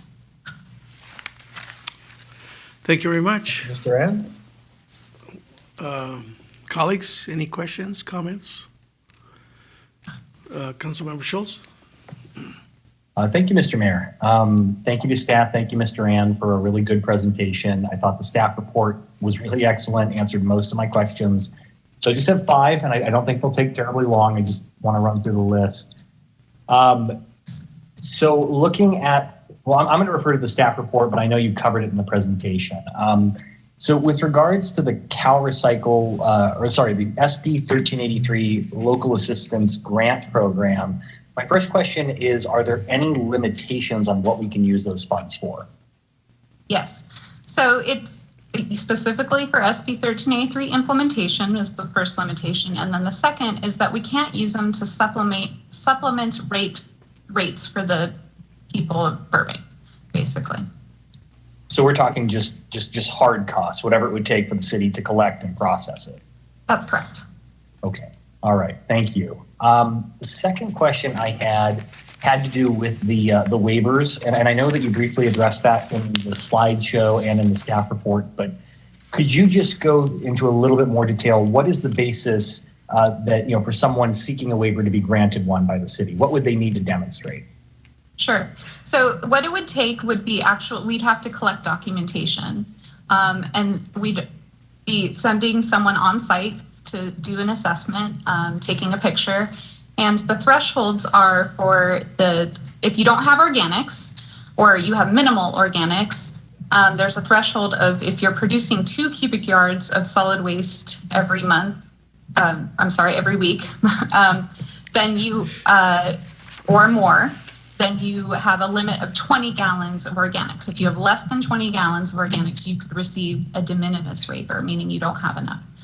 If you have a smaller account, like you have less than 2 cubic yards of cubic yards of solid waste per week, then it's a 10-gallon threshold. So that would be most offices that maybe you have leftover lunch waste that you could even take home with you and put in your compost bin at home. So it's really for participants that don't produce the organic waste. There's also the space constraints, and the space constraints are based on either an engineer, an architect from the city going out and assessing it to make sure that that was the case, that they lacked the space. Those are considered temporary to CalRecycle because they think that this should be something that the city works with the business in order to create solutions for those space waivers. Thank you so much. That was exactly the clarity I was looking for. So great answer. Third one was when I was reading page 3 of the report, there was just the second full bullet point on the top of page 3. It just kind of I think I know what you're saying, but I just wanted to ask to get clarity for the public. So you wrote, businesses must provide additional labeled or color-coded containers for organic waste and recyclable materials generated by that business. And here's the key part. In all areas where the business provides disposal containers for employees, tenants, customers, and other users of the premises. So just practically speaking, what are we talking about in terms of like coffee shops and restaurants, things like that? Yeah.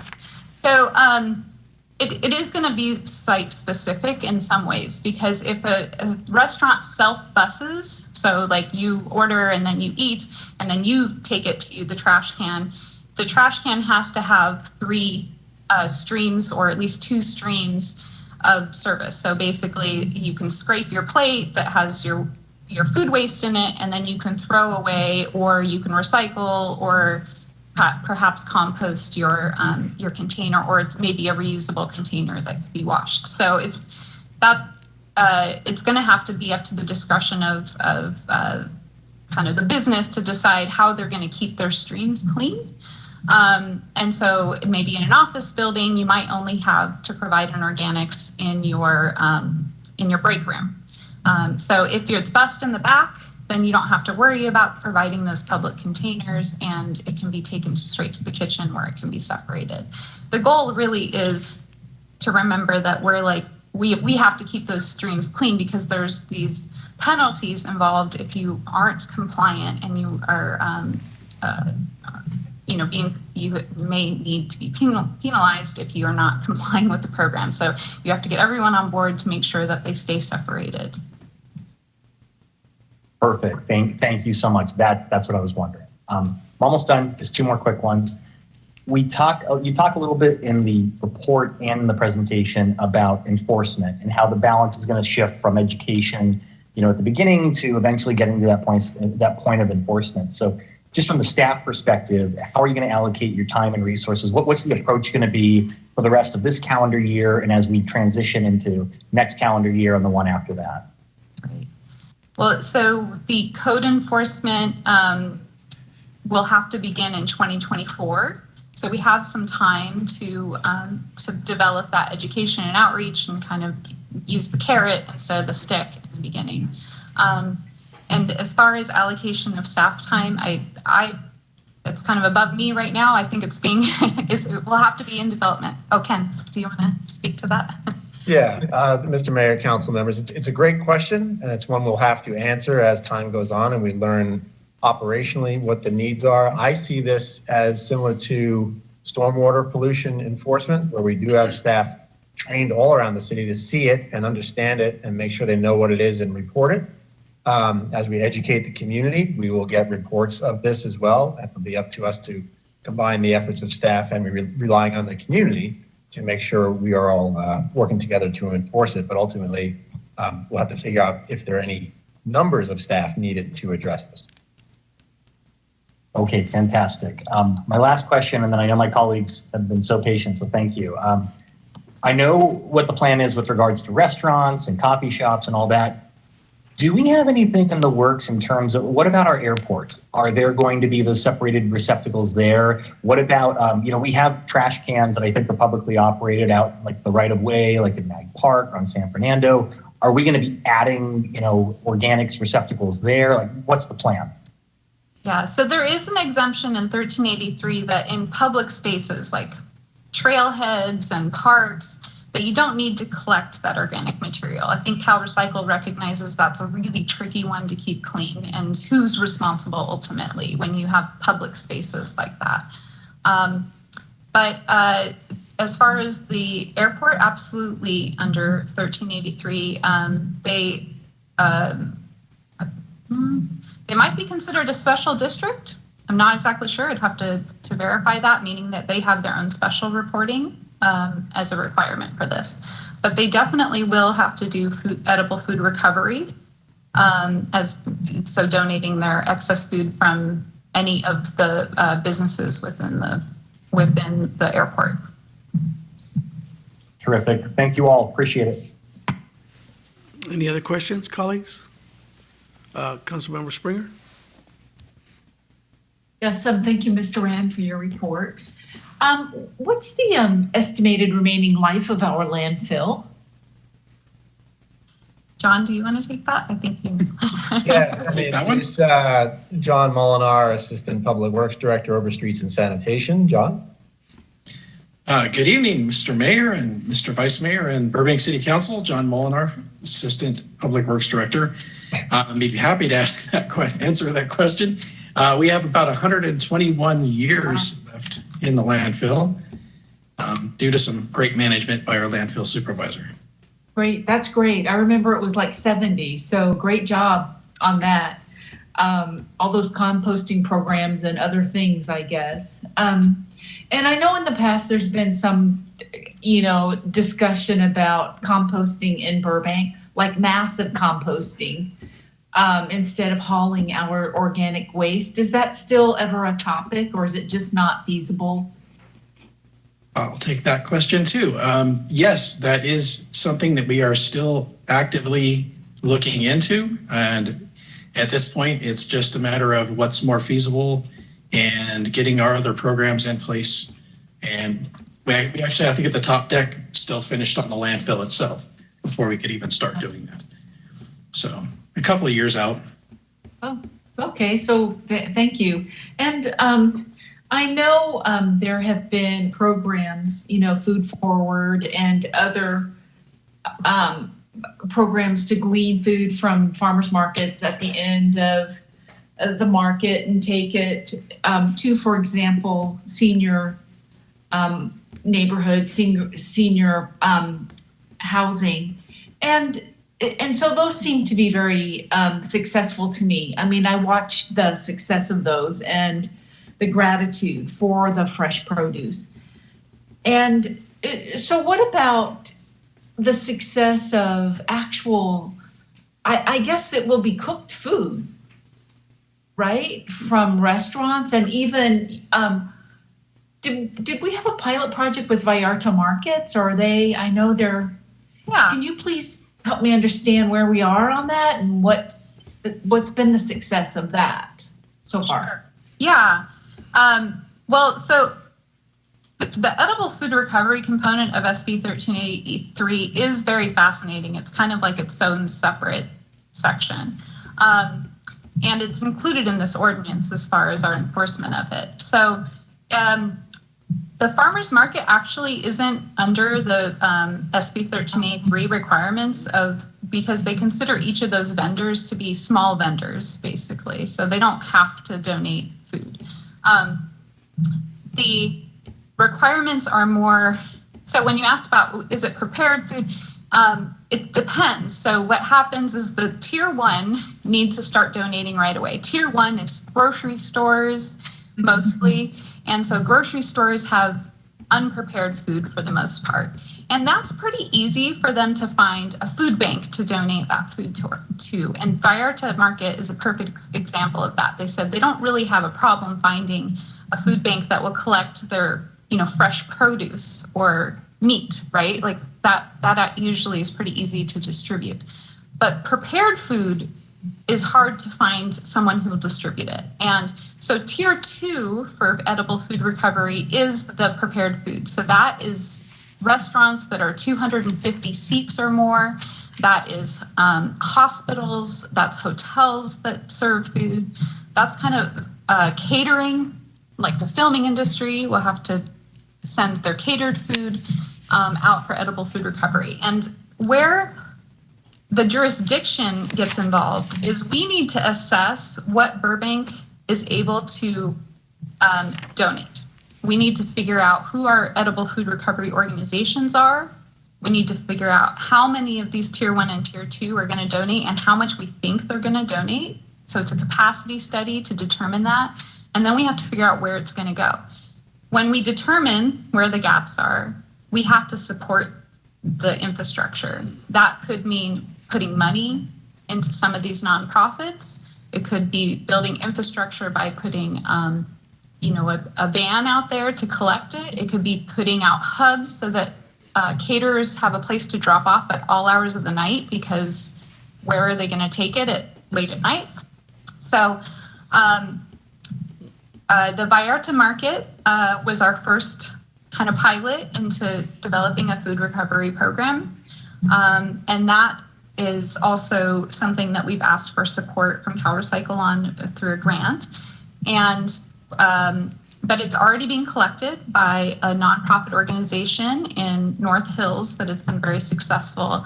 And they were very thrilled to hear that they were able to take the prepared food.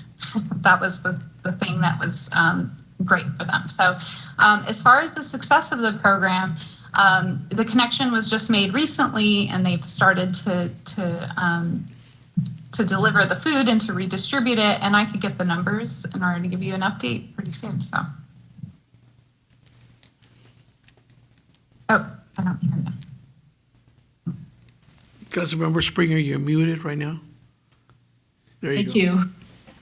So, actually, my audio of you cut out for just a little bit. So if I ask a question that you've already answered, I apologize for that. No So problem. the investment on the restaurant end will be pretty significant, I would think, to keep for safe travel prepared food. Do you anticipate that? Yeah, well, it's going to be based on the site. And so what will happen was that the first step is that we will reach out to each of these tier 1 and tier 2 businesses, and we will find out if they have agreements in place with an edible food recovery organization.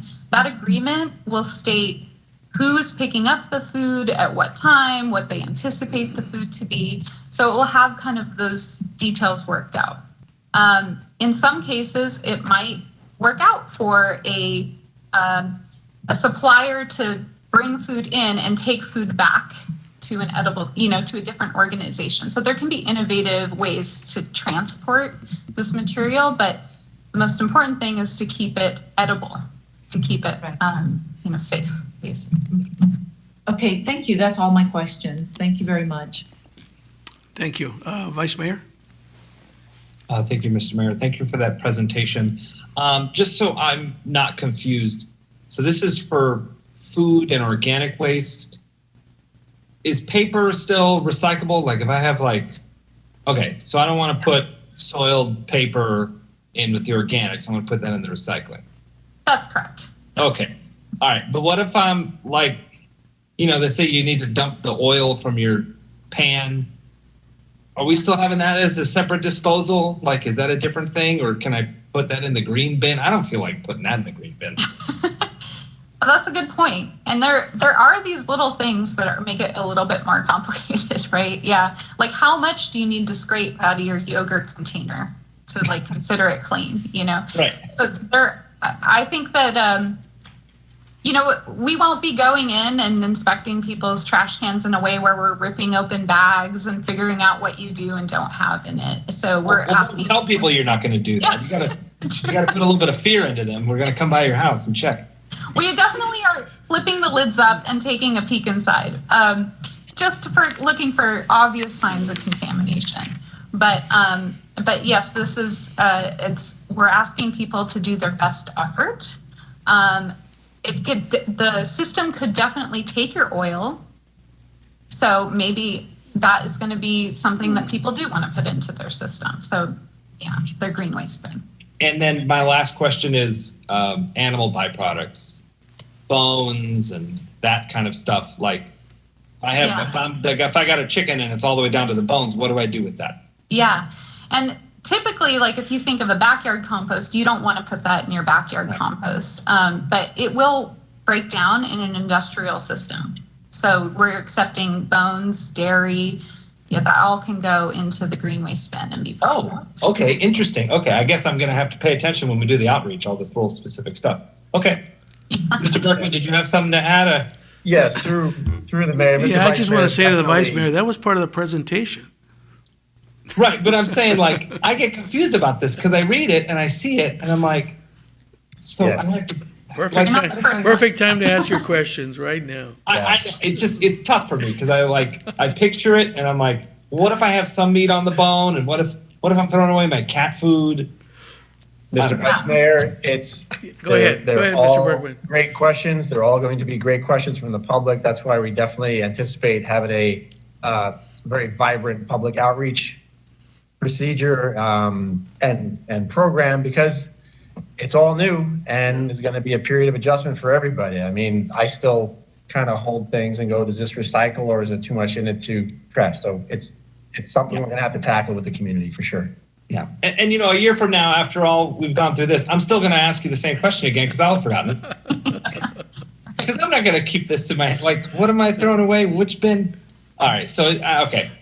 Very complicated. Yes. Yeah. Well, thank you, Mr. N. I appreciate the conversation.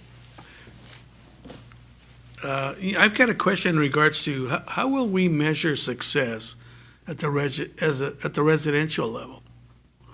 I can understand it at the restaurants and the big places, but at the residential, how are we going to measure success?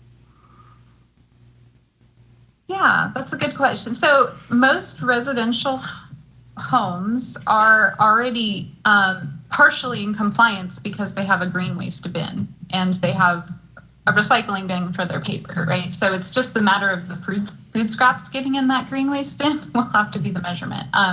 We will be doing audits, that's required, where we will be going in and looking for contamination. And so that would be one way for us to measure our success. Really, the food waste component of the waste stream that comes from residential is minimal compared to what comes from the commercial. So I think a successful residential program to me is just informed citizens, right? So if we can get everyone understanding what the law is, then we've really climbed a big hurdle there. Mr. Berkman, go ahead. Mr. Mayor and Mr. Ann, correct me if I'm wrong, but strictly compliance is the purpose of this ordinance, and with our own solid waste collection system, we are being compliant by implementing this program. And CalRecycle, my question for Mr. Ann is, we have annual reporting at a minimum where they will look at what we're doing and check the boxes, make sure we're okay. So in general, for a city, that's the way we'd be compliant and successful. Great. And it's obviously it goes hand in hand with education and the willingness to change what we've been doing for 100 years, right? I mean, in essence, that's what it comes down to. And sometimes I think of it coming full circle, really, because this was something that was happening before trash was invented, really. Right? Excellent. Any other questions, my colleagues? Well, thank you very much for the report, and I look forward to this. This goes into effect January 1st, 2024? No, I want to be clear that the law actually started January 1st of 2022, and we got a reprieve till 2023 because of the pandemic. So we are implementing all programs this year and must be in compliance by the end of the year. And to qualify for monies, it's April 1st of this year, right? The ordinance has to pass by April 1st in order to qualify for additional funding. Excellent. Well, thank you very much, and I look forward to much success in the future. Thank you. Thank you. Mr. Mayor? Yes, sir. Mr. City Attorney, do we have to actually introduce this? Yes. I'm assuming there's going to be a motion. The recommendation is to Mayor? introduce the ordinance. Councilmember Springer? Sure. Okay, introduce an ordinance. I move to introduce an ordinance of the Council of the City of Burbank, repealing and replacing Article 1, Solid Waste Management of Chapter 2, Solid Waste, Weeds and Litter of Title 4, Health and Sanitation of the Burbank Municipal Code relating to solid waste management. Second. Second by Councilmember Schultz. Madam City Clerk? Councilmember Springer? Yes. Councilmember Schultz? Yes. Vice Mayor Anthony? Yes. Mayor Talamantes? Yes. Thank you. Thank you. Next item on the agenda is thank you very much, is a review of the general fund's financial status as of December 31st, 2021, and adoption of resolutions amending the fiscal year 2021-22 budget for the purpose of mid-year adjustments. Ms. Jennifer Becker, Financial Services Director, welcome. Please present the report. Thank you, Mayor and Council members. Again, Jennifer Becker, a Financial Services Director. If you just give me a moment, I have a presentation that I'm going to share. Can everybody see? Yes. Okay, great. So I'm here tonight to present you with our mid-year financial report, We recently closed our second quarter, which is the halfway point of our fiscal year. So this is a good time to take a look at both our revenues and expenditures and make adjustments where needed so we can head into our budget process for next year fully informed and up to date. We're going to start by looking at our second quarter results for both revenues and expenses. Then we will review some of the highlights from our list of mid-year appropriation requests. With that information, we will take a look at an overall picture of the general fund and project how we will finish this fiscal year. Then we will take an even broader view and discuss our updated general fund 5-year forecast. And lastly, we will discuss how all of these items feed into our upcoming budget process for 22-23, which is already underway. So with that, let's begin. So it's difficult to present a financial report without first discussing some of the context regarding the economic times we are living in here in the US and around the globe, and how these issues are coming into play right here in Burbank. The pandemic and related public health restrictions threw us for a loop as workplaces, schools, and our households and families adjusted to rapidly changing conditions, such as job loss, online schooling and lack of childcare, and shortages of basic supplies and services. The federal government intervened, providing immediate financial aid for those most in need through the CARES Act, and then a broader response through the American Rescue Plan, providing massive amounts of assistance to families, schools, social services, and even local governments. And not to mention embarking on the largest vaccine campaign in American history. So that financial safety net solved some immediate problems, but it also revealed some new ones. Companies flush with cash and eager to rehire workers in a post-pandemic landscape are discovering that there are very few workers to be hired, even at higher wages. These labor shortages, combined with continued impacts from the Delta and Omicron variants around the world, have led to supply chain issues and shortages on everything from auto parts to beef to chlorine. And of course, when supplies are short, prices rise. And then we get that word that you're hearing in the news pretty often right now, inflation. Even rising wages and increased job opportunities are not enough to keep price increases from eating away at the incomes of ordinary Americans. And any actions the feds choose to ease inflation may have other unanticipated consequences. So how does all of this impact Burbank? Well, our city's economy is a perfect microcosm of what's going on in California and in the nation right now. Burbank's general fund revenues are bouncing back at an even faster pace than we anticipated, boosted by both a post-pandemic recovery in many sectors of our economy, as well as inflation-related increases. And on the flip side, all of the issues we just discussed are having an impact on Burbank's budget.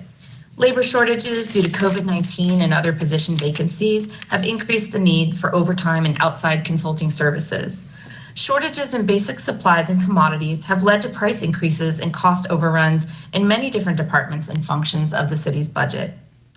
To illustrate this impact, we can take a look at the Consumer Price Index, or CPI, which is a measure of the average change over time in the prices paid by consumers for goods and services in the US. The CPI as of December 2021 was 7%. Compare that to the 2020 and 2019 CPIs of 1.4% and 2.3%, and you can see that inflation is definitely having an impact on Burbank's budget, both positively and negatively. But I'm going to focus on the positive right now because after 2 years of financial impacts from the pandemic, I'm ready to share with you some good news. The table shown here is a look at our general fund revenues as of December 31st, 2021. You may recall that we assumed some amount of financial recovery from the pandemic and projected a healthy increase in revenues for this year at the time of the fiscal year 21-22 budget adoption. I am pleased to report that several revenue categories have significantly outperformed our expectations, and we are adjusting our general fund recurring revenue projections upwards by about $5.8 million. A return to relatively normal day-to-day activity following the pandemic, a strong housing market, and a surging economy and labor market bolstered by federal aid are all contributing to significant gains in consumer spending, leisure activities like travel and dining, and of course, property values. As you can see from the chart, our adopted general fund revenue projections of $186 million are going to be revised upwards to $192 million. Prior to the pandemic, our revenues were hovering right around $195 million, so we're approaching full recovery. After adjustments, we've received 37.9% of our projected revenue compared to 35.6% at this time last year. So these next few slides are going to delve into some more detail on each of the revenue categories we are adjusting this evening. Let's take a look. And of course, we'll start with sales tax. The most recent sales tax results we have available are for the first quarter of the fiscal year, which is July through September of 2021. Burbank's taxable sales were up 27.9% from the same quarter the prior year on an adjusted basis. There was good news throughout the state, with LA County up 20% and the state of California up 18.2%, but Burbank fared better than both of these regions, a very positive sign for the city's economy as we have surpassed pre-pandemic revenues in this category. Leading the way were fuel and service stations, up a whopping 107%, attributable to both rising fuel prices and the return of jet fuel sales at the Hollywood Burbank Airport. Receipts for restaurants and hotels increased 61% from the prior year, indicating a post-pandemic bounce back in leisure activities such as travel and dining out. Auto sales are up 43%, and this is kind of an interesting category to look at, because despite the volume of auto sales throughout the state going down, we continue to see increases in sales receipts, which is entirely due to increases in the prices being paid for both new and used vehicles. So autos are an area where we really see inflation having an impact. And lastly, general consumer goods and business and industry categories both experienced an increase of 28%, signifying a return to shopping at brick and mortar stores, and of course, the full return of studio activity here in Burbank. Of course, these positive gains lead to higher county pool allocations for the city, as these are based on Burbank's percentage of total sales activity compared to the rest of Los Angeles County. And one last item in this category to discuss is our Measure P transactions and use tax, or TUT. These revenues were up 33.6% in the first quarter compared to last year. Measure P continues to outpace traditional sales tax because online sales receipts are collected based on the destination address instead of being sent to the county pool like traditional sales tax. So it's great to know that all of those TUT dollars being spent in Burbank by Burbank residents and businesses are staying right here in the city. So based on these results for both the sales tax and the TUT, we are revising our forecasted revenues for the year up by about $2.8 million. And this is in line with the revised forecast we received from our consultants at HDL. Moving on to property tax. Despite the Prop 13 inflation factor for assessed value that was only at 1.036% for fiscal year 21-22, property tax projections have surpassed our expectations for the current year by about $800,000. Of course, this is due to the continued rising real estate prices in Burbank and throughout much of California, fueled by very low inventory and favorable mortgage rates. As of the end of December, the median price for a single-family home in Burbank was at $1.13 million, an increase of 15.4% over this same time period just 1 year ago. One area where we are reducing our revenue projections is within our utility users tax and in lieu of tax revenue categories. Electric sales continue to lag due to reductions in power consumption from our larger users as the Delta and Omicron variants continue to prolong work-from-home schedules for many Burbank businesses. Increased conservation and energy efficiency also contributed to the reduced sales. And one other item affecting our UUT revenues are declines in both wired and wireless telecom revenues. The number of residents with landlines in Burbank continues the steady decline that we have seen for a number of years now. Additionally, we are seeing declines in wireless telecom also, as billing for mobile devices shifts from phone and text services, which are taxable, to data plans, which are not taxable. Although we're forecasting a $1.4 million decline in UUT and INLI revenues for this fiscal year. Service charges are another bright spot in our revenue forecast, with several categories outperforming expectations this year. Golf course operations are in full swing, please forgive my pun, with the easing of pandemic restrictions and the improvements being made to the driving range and other facilities at Bell. Anyone who has visited City Hall in the past 6 months could predict that passport revenues are up significantly thanks to the great work of our city clerk's office and boosted by demand for leisure travel following the pandemic.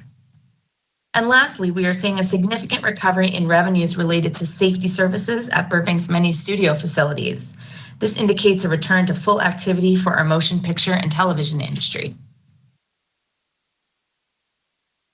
Now let's turn to our next revenue category, our transient occupancy tax, sometimes referred to as a hotel bed tax.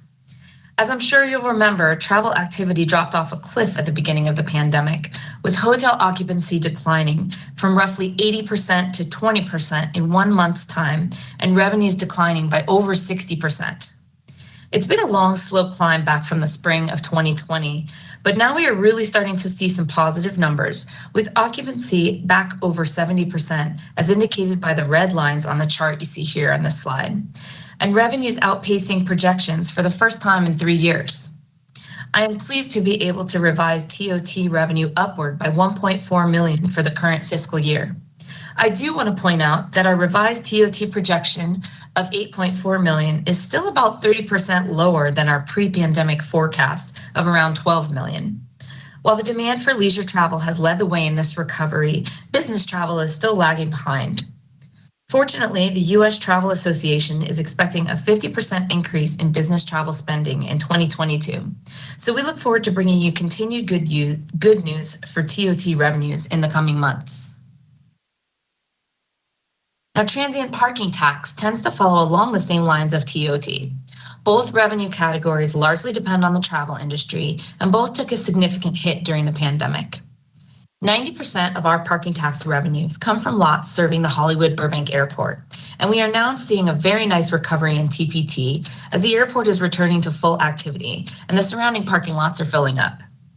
The chart here shows monthly passenger counts at the airport, with the current fiscal year shown in red. TPT revenue tends to mirror this activity, and as you can see, we are approaching full recovery to pre-pandemic activity.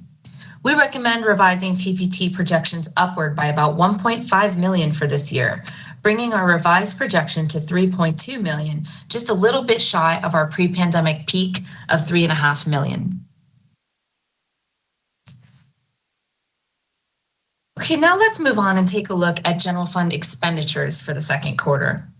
Overall, expenditures were at 48.3%, which coincides with the general expectation of 50% for halfway point of the fiscal year. We do have a couple departments trending above 50% at this time. The fire department is at 52% of their budget due to some reimbursable strike team expenses in addition to backfilling absences related to COVID-19. If we factor in the anticipated revenue from strike team reimbursements, the department's expenditures are right around 50%. Additionally, we are at 82% expended in that non-departmental category, which is due to the nature of the large one-time expenses we budget there, including the $8.8 million one-time pension payment made to CalPERS in July as part of our pension funding plan, and the $4.7 million annual contribution to our infrastructure fund in accordance with the provisions of Measure P. All other departments are at, or in many cases, below their anticipated expenditures due to staffing vacancies, along with some other COVID budget savings measures implemented in the current fiscal year. We do have several mid-year budget requests for the current fiscal year before you tonight. Typically, a mid-year request is submitted when there are unforeseen or unanticipated expenses that exceed a department's budget authority, or when the city receives a grant or other one-time revenue that needs appropriation. For the general fund, we have a total of $688,000 in appropriation requests, with $445,000 offset by increased revenues or the use of restricted funds, for a net impact of just under $243,000. Within our non-general funds, we have a total of $11.8 million in appropriation requests, offset by roughly $200,000 in revenues, for a net impact of $11.6 million. Many of the requests before you tonight reflect the larger economic issues we discussed earlier, such as supply and labor shortages, inflation, and the lingering impacts of the pandemic. These next couple of slides will highlight a few of the more significant appropriations being requested this evening. A detailed summary of every line item can be found in attachment 5 of this report. From the general fund, the Community Development Department is requesting to appropriate over $365,000 in grant funds they've received this year to go towards public health and homeless services. $150,000 of those funds are from St. Joe's, and $215,000 are from LA County Measure H funds. The Parks and Rec Department is requesting $88,000 to cover emergency tree removal services that they were required to do during the severe windstorms in the fall of 2021. The Animal Shelter would like to appropriate donations they have received to purchase medical equipment, provide special medical care to their animals, and other uses that improve shelter operations. The Management Services Department is requesting $75,000 for a consultant to assist with ongoing support of the city's increased caseload under the Americans with Disabilities Act.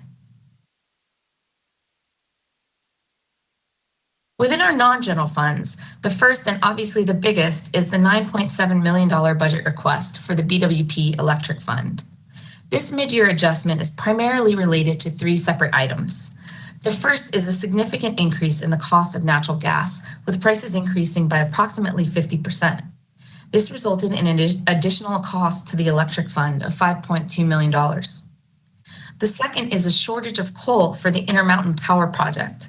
This drastically decreased the output of the unit and forced BWP to purchase additional energy from other sources at a cost of $6.6 million. The third was an unexpected repair and overhaul required for the lake generator, resulting in an unbudgeted expense of $5.3 million. So these three items added up to a cost of $17.1 million for the electric fund. However, BWP was able to offset $7.4 million of this cost by actively managing power supply procurement, wholesale energy margins, and their O&M costs. This brings the total budget amount BWP is requesting to $9.7 million. Next, the Management Services Department is requesting to appropriate just under $1 million from the General Liability Insurance Fund to cover increases to general liability insurance premiums and a rise in workplace investigations. And lastly, the Park and Rec Department is requesting municipal infrastructure funds to augment the play equipment at George Isay Park.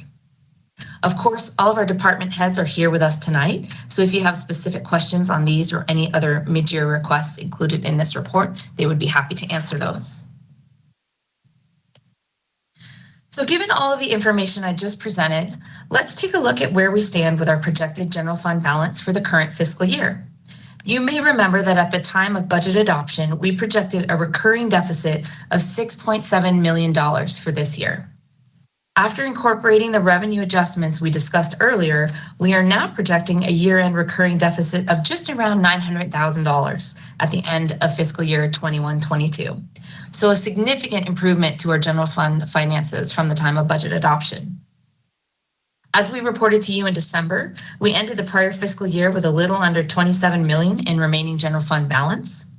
Adding to that, we are projecting roughly $13.5 million in budget savings and remaining budget corrective actions that we implemented during the pandemic, and close to $6 million in non-recurring revenues that we expect to receive before the end of the fiscal year.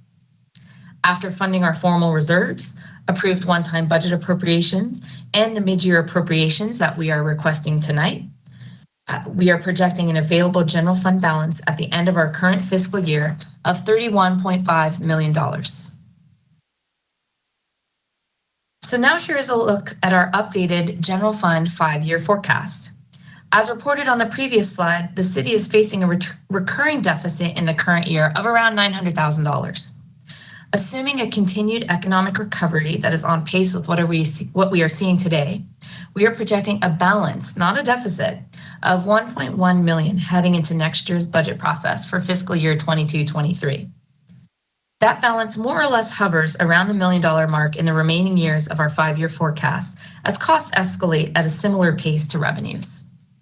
I should note that this equates to less than 0.5% of our recurring budget, so the margin for error between a deficit and a balance is pretty narrow over the next 5 years. Fortunately, our general fund one-time spendable balance is much more robust at over $31 million, as I mentioned previously, and is also projected to grow slightly over the next 5 years, provided we hold on to that positive recurring balance. Now, of course, our forecast is based on what we know today, but we make frequent updates as the circumstances surrounding our assumptions are constantly changing. This slide looks at some of the unknowns that could either help or hurt our forecast.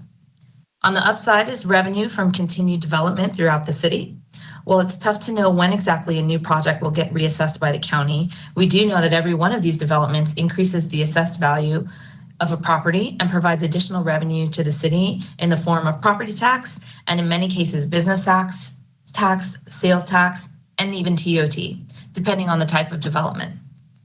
The easing of public health restrictions related to the pandemic will help our local restaurants and businesses as well as our utility. We are already seeing a return in film and television production, and we're hopeful that office work and other industries continue to return to Burbank in person. We know that any additional one-time payments we're able to make towards our pensions will result in recurring UAL savings for the city in future years. And we are looking forward to seeing the impacts of recent CalPERS earnings on the city's pension costs. And we're keeping our fingers crossed for solid investment returns in the current and future years. Now, looking at the flip side, we know that the pandemic has changed the way companies do business on a more permanent basis, and future impacts from business closures and declines in business travel are still possible, as is the continued transition from online sales, which could have a profound effect on brick and mortar retail in Burbank and throughout California. And future changes to CalPERS assumptions or changes to the discount rate are almost a certainty at this point and could impact future pension costs. And lastly, we know from experience that any new COVID variants that could arise will have a negative economic impact, but we hope those continue to diminish as vaccine availability and general immunity continue to improve. And now you heard CalPERS mentioned a couple times on that slide, and it wouldn't be a financial report without talking about pensions. The chart on this slide shows us our CalPERS pension rates as we prepare for the upcoming budget year, with the normal costs shown as a percentage of payroll and the unfunded actuarial liability, or UAL, cost shown as a dollar payment for each of the city's 3 pension plans. Based on our July 2021 actuarial report, the city's UAL for our 3 pension plans combined is $385 million, and our average funded status for the 3 plans is around 73%. This information is based on CalPERS June 2020 year-end earnings, which came in at 4.7%. But we know all of this will change in future years due to a slew of activity that has taken place with CalPERS in recent months. So let's walk through this a little bit. We know that CalPERS 2021 investment returns ended at 21.3% for the fiscal year end. These returns are not yet factored into the rates provided on the previous slide, but will most certainly impact Burbank's projected pension costs beginning in fiscal year 23-24. First, these 21.3% investment returns will decrease the city's UAL payment amount and increase the overall funded status of Burbank's 3 plans by as much as 10%. So we could go within 1 year from 73% funded to upwards of 83% funded. However, and there's always a however with CalPERS, these investment gains triggered the implementation of CalPERS risk mitigation policy, which they adopted in 2015. What this policy does is lower the discount rate anytime CalPERS achieves earnings of more than 2% above their expected rate of return. So as a result of the 21.3% return, CalPERS will permanently lower the discount rate from 7% to 6.8% with no phase-in. And lastly, at their November board meeting, CalPERS adopted a new experience study, which included revised assumptions regarding retirement age, life expectancy, and salary inflation.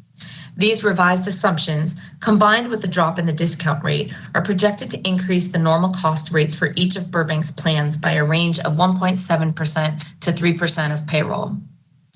Overall, CalPERS estimates that the UAL savings from the investment gains will offset the normal cost increases and still provide a nominal net financial benefit to the city. But of course, this is contingent in future years on CalPERS continuing to meet their projected rate of return. As of last month, CalPERS's 2022 earnings stood at around 2%, and with the wildly fluctuating market, we truly have no idea where they're going to end the year in June 2022. So we'll know more about what the city can expect in terms of pension costs for fiscal year 23-24 when we receive our next CalPERS actuarial, which will be later in this summer. In the meantime, the city continues with the council's adopted 4-year plan to make additional one-time payments towards the city's pension liability in order to help mitigate increases in required payments in the future years of our forecast. We are 3 years into that plan, and to date, the city has contributed an additional $41 million for this purpose. The chart here shows the result of our most recent payment of $13 million made to CalPERS in July of 2021. It reduced our annual UAL payment to PERS by another $1.4 million for fiscal year 22-23, with nearly $1 million of that savings directly benefiting the general fund. To date, over $4.6 million in annual citywide savings has been achieved as a result of the council's pension funding plan. So we have 1 more year remaining on the funding plan, and we'll incorporate that into next year's upcoming budget presentation. And given our recent successes, we may also bring back a discussion of adding more years to the plan to keep our general fund savings rolling out into the future years of our forecast. So as a reminder, the City Council has over $93 million available in one-time resources to apply strategically towards helping the city continue to recover from the pandemic and making future investment that will reap general fund savings. In addition to the projected general fund balance we discussed earlier, we have our fully funded formal reserves totaling nearly $39 million, along with our compensated absences reserve. Our 115 pension trust balance now stands at just under $11.4 million. We also have the balance of our RDA loan repayments, which we will once again propose to utilize to fund the final year of our pension funding plan when we present the fiscal year 22-23 budget.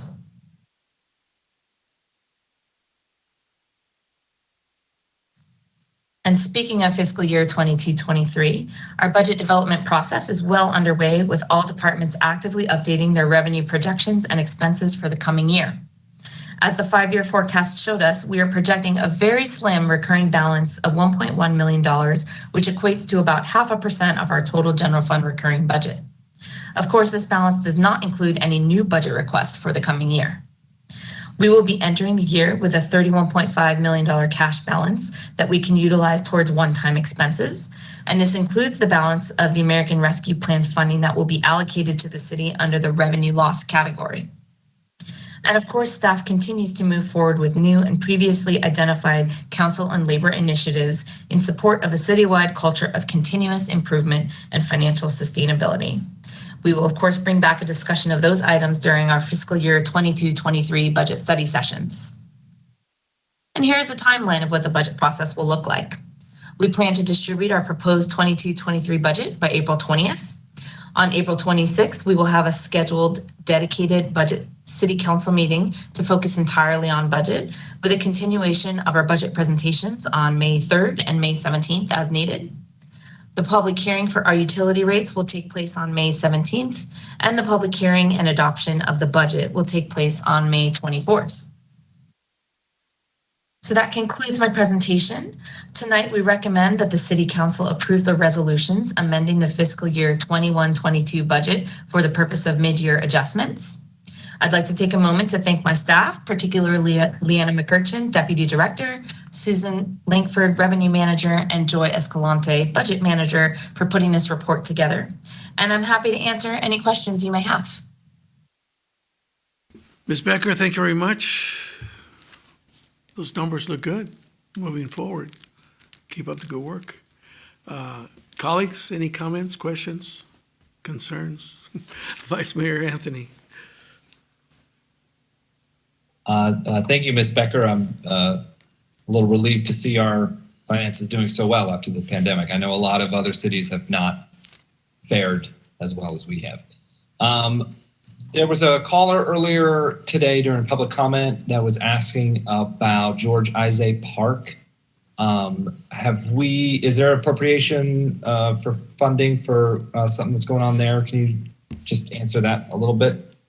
Yes, we do have an appropriation request of $165,000 included in our mid-year adjustments for that purpose. But certainly our Park and Rec Director, Marissa Garcia, is here if you have any further questions regarding that item. Yeah, just a quick overview of what that funding is for, and just a quick synopsis if she's available. If she's not ready to go, we can have somebody else ask questions. She's logging on. That's right the now. end of my questions. Just that. 1 second. She'll be coming on. There she is. Welcome, Ms. Garcia. Yes, good evening, Mayor Talamantes, Vice Mayor, and council members. Yes, so we are requesting an appropriation, as Ms. Jennifer Becker mentioned, to augment the playground at Isaiah Park. We are still in the midst of the George Isaiah Park Master Plan, and we're using that as an avenue to get really specific feedback from the community as to what types of elements they're looking for, they would like to see with the augmented playground. Okay, great. Thank you so much. I appreciate that. Ms. Garcia, just to follow up on that, in regards to the playground equipment, was there any monies available from Burbank Athletic Federation that could have been contributed towards this project? Well, Burbank Athletic Federation typically supports those facilities that directly support athletic programs. So we typically use BAF as it's commonly referred to for ball field improvements, gymnasium improvements, and not ever for playgrounds, since we don't offer any programming where we utilize our playgrounds for our sports programs. Well, I can recall back many years where I would take my kids while I was playing softball in that field, and they would come over and play on the playground equipment. So there was a nexus of sorts. Absolutely, you have a really good point there. But that was many years ago. I guess we've forgotten about that. Anyway, well, any other questions for Ms. Garcia while she's here? All right, thank you very much. Oh, Councilmember Schultz. Just really quick, Mr. Mayor. Ms. Garcia, so if all goes according to plan, what does the timeline look like for installation of the supplemental or the replacement equipment for the playground? Actually, another excellent question. We're hoping to wrap up, I have it on my desk. I don't know the exact date, but it's coming up in the next month or so, where we're going to have a charrette. And that's where we hope to get very clear input from the community as to what specific elements they would like to see. Thereafter, it would be at least 6 weeks in speaking with the manufacturers once we purchase or issue a purchase order to secure playground equipment.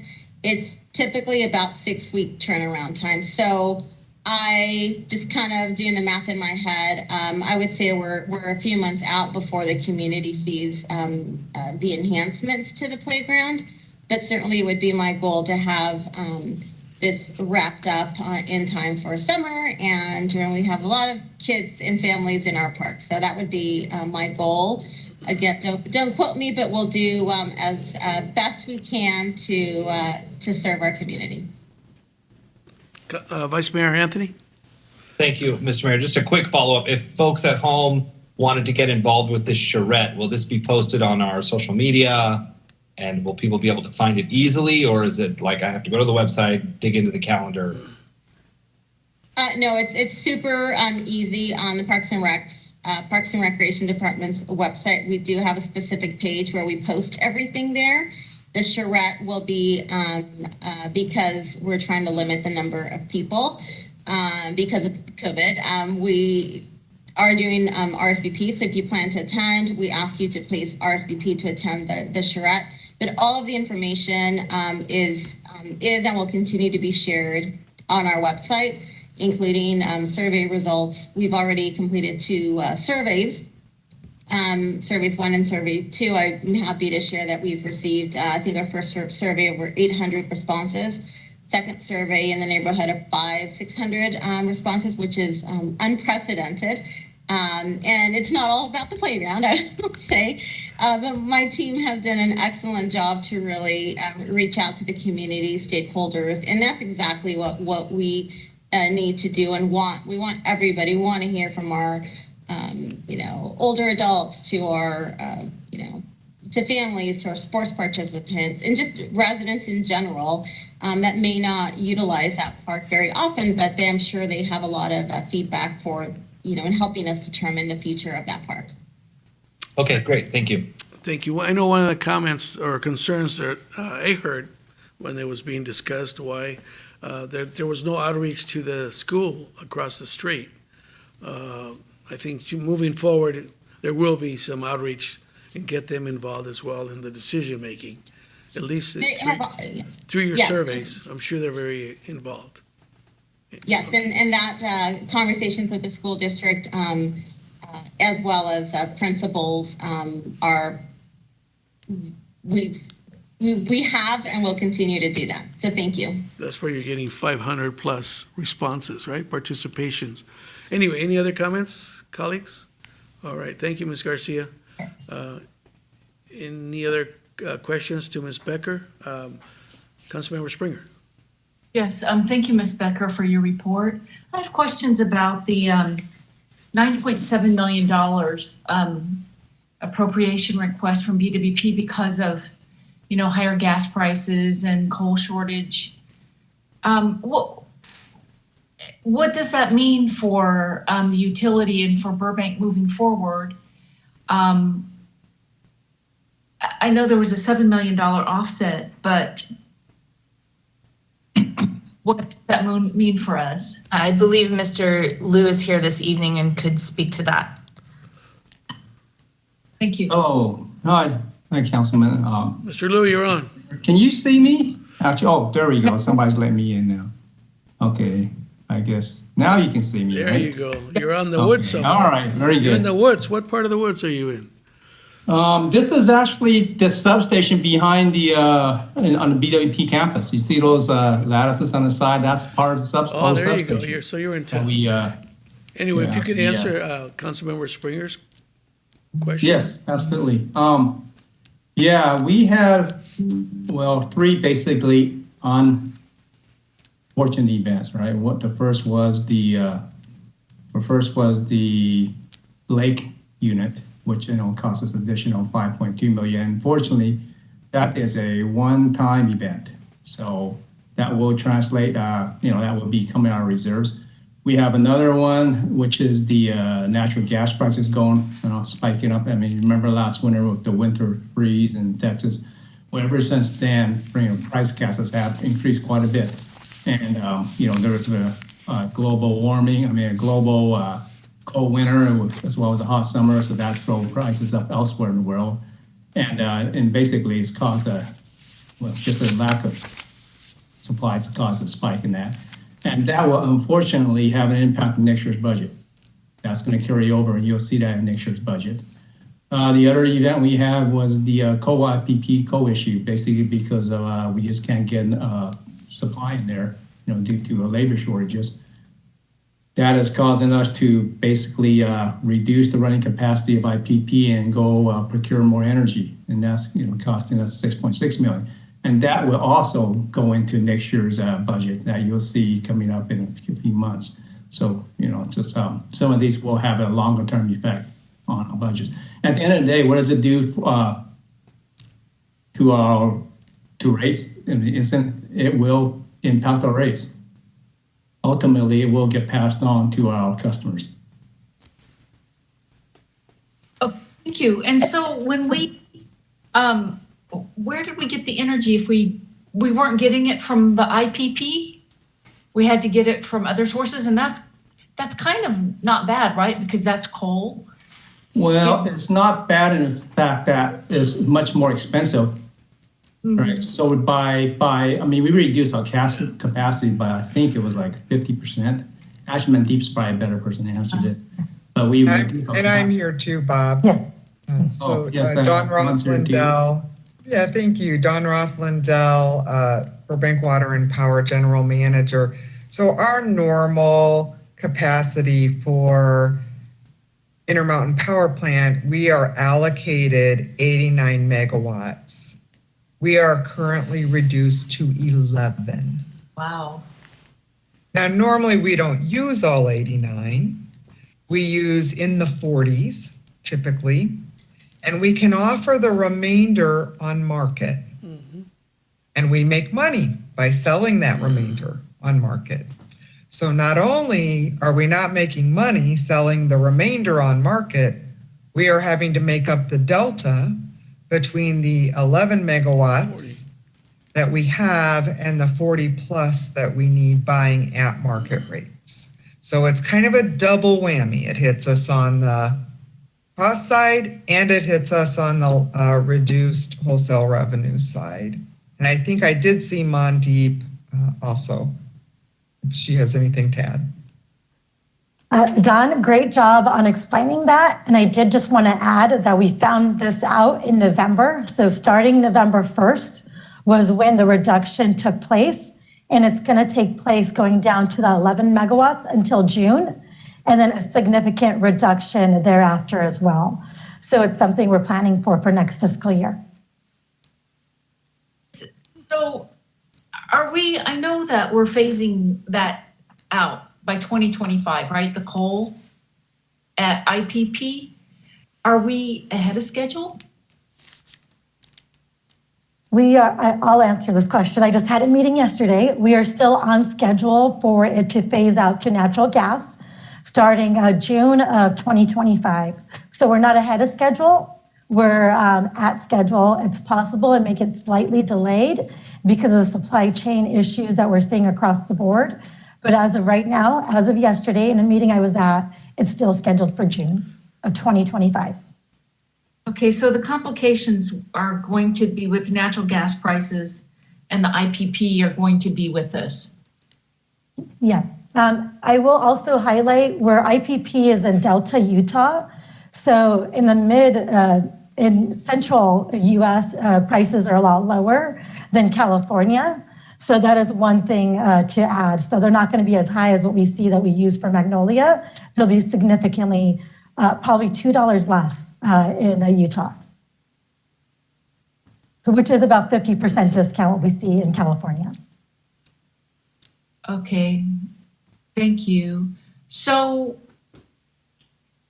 how long do we think that we'll be allocated the 11 megawatts from IPP? Because natural gas, I know we want to be 100% renewable tomorrow, but I know natural gas is cleaner than coal, right? So that helps. That helps a little bit with emissions? Yeah, our emissions, oh, go ahead, sorry.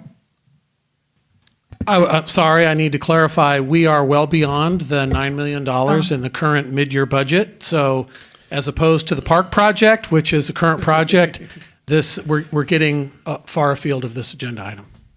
Okay, thank you. Thank you very much. I really appreciate the report. Councilmember Schultz. Thank you, Mr. Mayor. Just while we have BWP staff here, just one question about the lake generator. I saw it as the attachment to the report, but could you just give us a little more detail about the extent of the overhaul and the timeline for completion?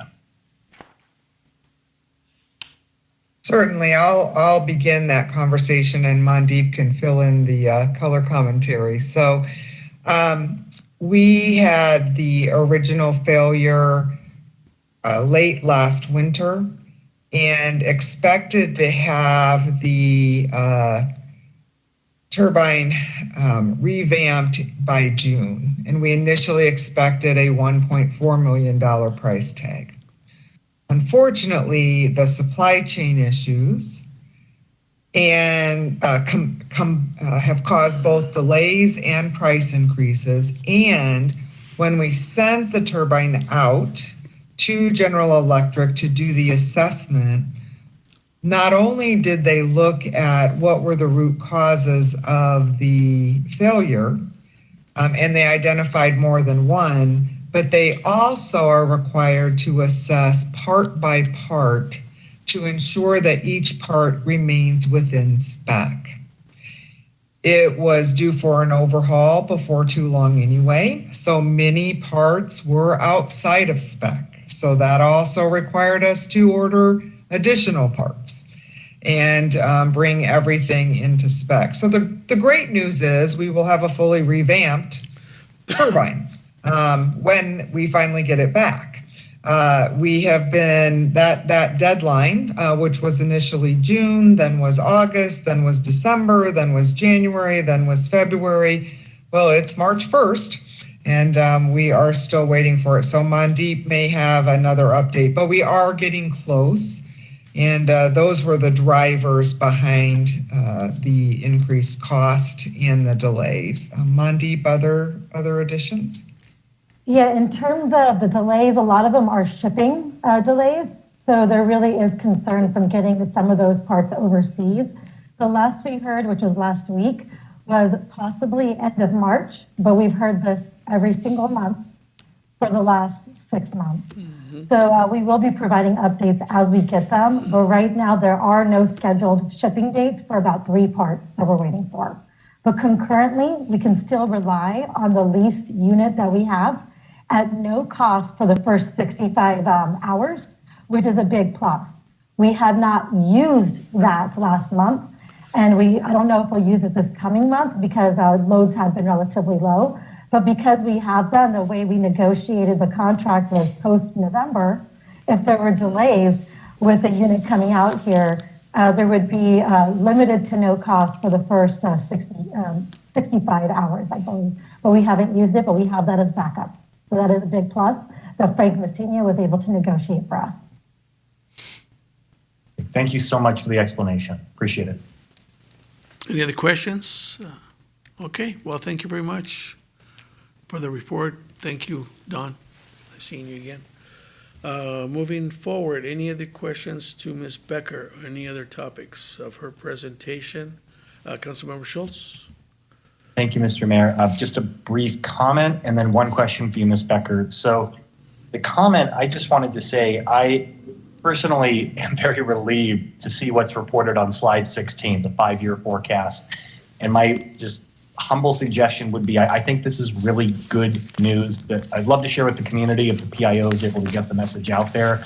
I know it's preliminary, but I think that it's good for the community to hear that the financial savings measures the city attorney's office, city manager's office, and that you in collaboration have employed are really working, and we're righting the ship. So I think it's terrific.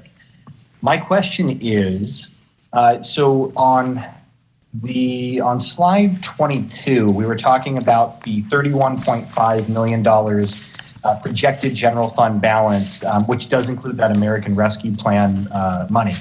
So I would assume that right now the game plan is still to wait and see how the recovery progresses and that money is available for revenue replacement. My question would be, I know that there eventually down the road is a deadline by which we do have to earmark, what we're going to use that funding for. So my big picture question here is, if we don't ultimately need it for revenue replacement, and I get that might not be something we decide this year or next year or the year after, but at what point would staff come back to council with that discussion, a proposal of how we do plan to utilize that money to reinvest into our community? Well, those are excellent questions, and there's several parts to this American Rescue Plan funding. I'll call it ARPA for short, just because we have repeated this phrase so many times in the past several years. So the city was allocated a total of $25.5 million in ARPA funds. Our goal was to claim as much as we could in the revenue replacement category, because when you claim it as revenue replacement, those dollars go back to your general fund, and it's basically becomes general fund balance that you could use for anything you want, right? Once, because it replaced revenue that you lost, and you use it to basically cover operating expenses that you would have had, but lost that revenue for during the pandemic. The city qualified for about $17 million in revenue replacement funds out of the $25.5 million. So that's what we have claimed, reported on our ARPA funds to date. So what you see in that fund balance includes the $17 million in ARPA funds that is categorized as revenue replacement. So that essentially becomes part of our general fund balance. The remainder of those funds, which is about another $8 million or so, we are not allowed to report as revenue. What that becomes is deferred revenue We'll receive that payment in May, but we put it aside as deferred revenue until such time as we earmark it for a certain purpose. And we'll be coming back during the budget process to discuss options regarding that. It needs to be earmarked by December of 2024, and it needs to be expended by December of 2026. So we have some time. Of course, we have more uses for those funds than we have funds, as to be expected. So that'll be something we bring back during the budget process. Thank you. You're welcome. Colleagues, any other questions? Ms. Becker, this question goes to the city manager. Knowing what we've been through the last couple plus years with the pandemic, would this be a good time to start thinking about increasing our reserves? Thank you, Mr. Mayor. Absolutely. I mean, we have the 20% formal reserves. If we wanted to look at, technically now we have 91 million in one-time monies. If that's something that the council would like us to pursue, we could certainly look at doing that. It ties up your money a little bit because you're following your financial policies, and you've done a great job with your financial policies as far as putting yourself in a great position right now as far as the recurring coming out of the pandemic, the one-time monies that you have. So we're actually in a good place to figure out what to do. What I would recommend is if you want us to look at that, is to direct us to come back during the budget to see what what the best practice is as far as for a size. We have about a $200 million general fund budget. What is probably a good industry standard best practice to do? Look at that, but also then provide you options related to other things like the 115 trust, where we could probably be making even more money and not necessarily set more aside in that 20%, but add more to that 115 trust and actually make more money by doing that. That would actually help us pay down our pensions and get our funded status even higher. So we're very comfortable. It's a great place to be, for us. But that's what I would recommend, is looking at having us direct us to come back during the budget cycle to see what is best practice for a budget our size and what the reserve level should be. Okay, if my colleagues agree with that, could we give them direction during the budget cycle? He can come back with those discussion papers in regards to what the flexibility is that we might have moving forward. We're happy to bring back some options to the council during the budget process. Great, excellent, thank you very much. Colleagues, anything else? Any other comments, questions? So I'll entertain a motion. Councilmember Schultz? Thank you, Mr. Mayor. I'll make the motion and I'll incorporate what you just suggested just so it's formalized. So I move that we adopt a resolution of the Council of the City of Burbank and the Housing Authority for the City of Burbank, amending the budget for fiscal year 2020-2021 for the purpose of mid-year adjustments. And further, I move that we direct staff to come back with an assessment of industry best practices for financial reserves for a city of our size, as well as options for discussion during the budget cycle. Great. Is there a second? Second. Second, Vice Mayor Anthony. So there's a motion by Councilmember Schultz, second by Vice Mayor Anthony. Madam City Clerk? Councilmember Schultz, Yes. Vice Mayor Anthony, Yes. Councilmember Springer, Yes. Mayor Talamantes. Yes. Thank you. Thank you very much. Thank you, Ms. Becker. Great report. This is the time for brief council comments, including reporting on council committee assignments. Who'd like to start?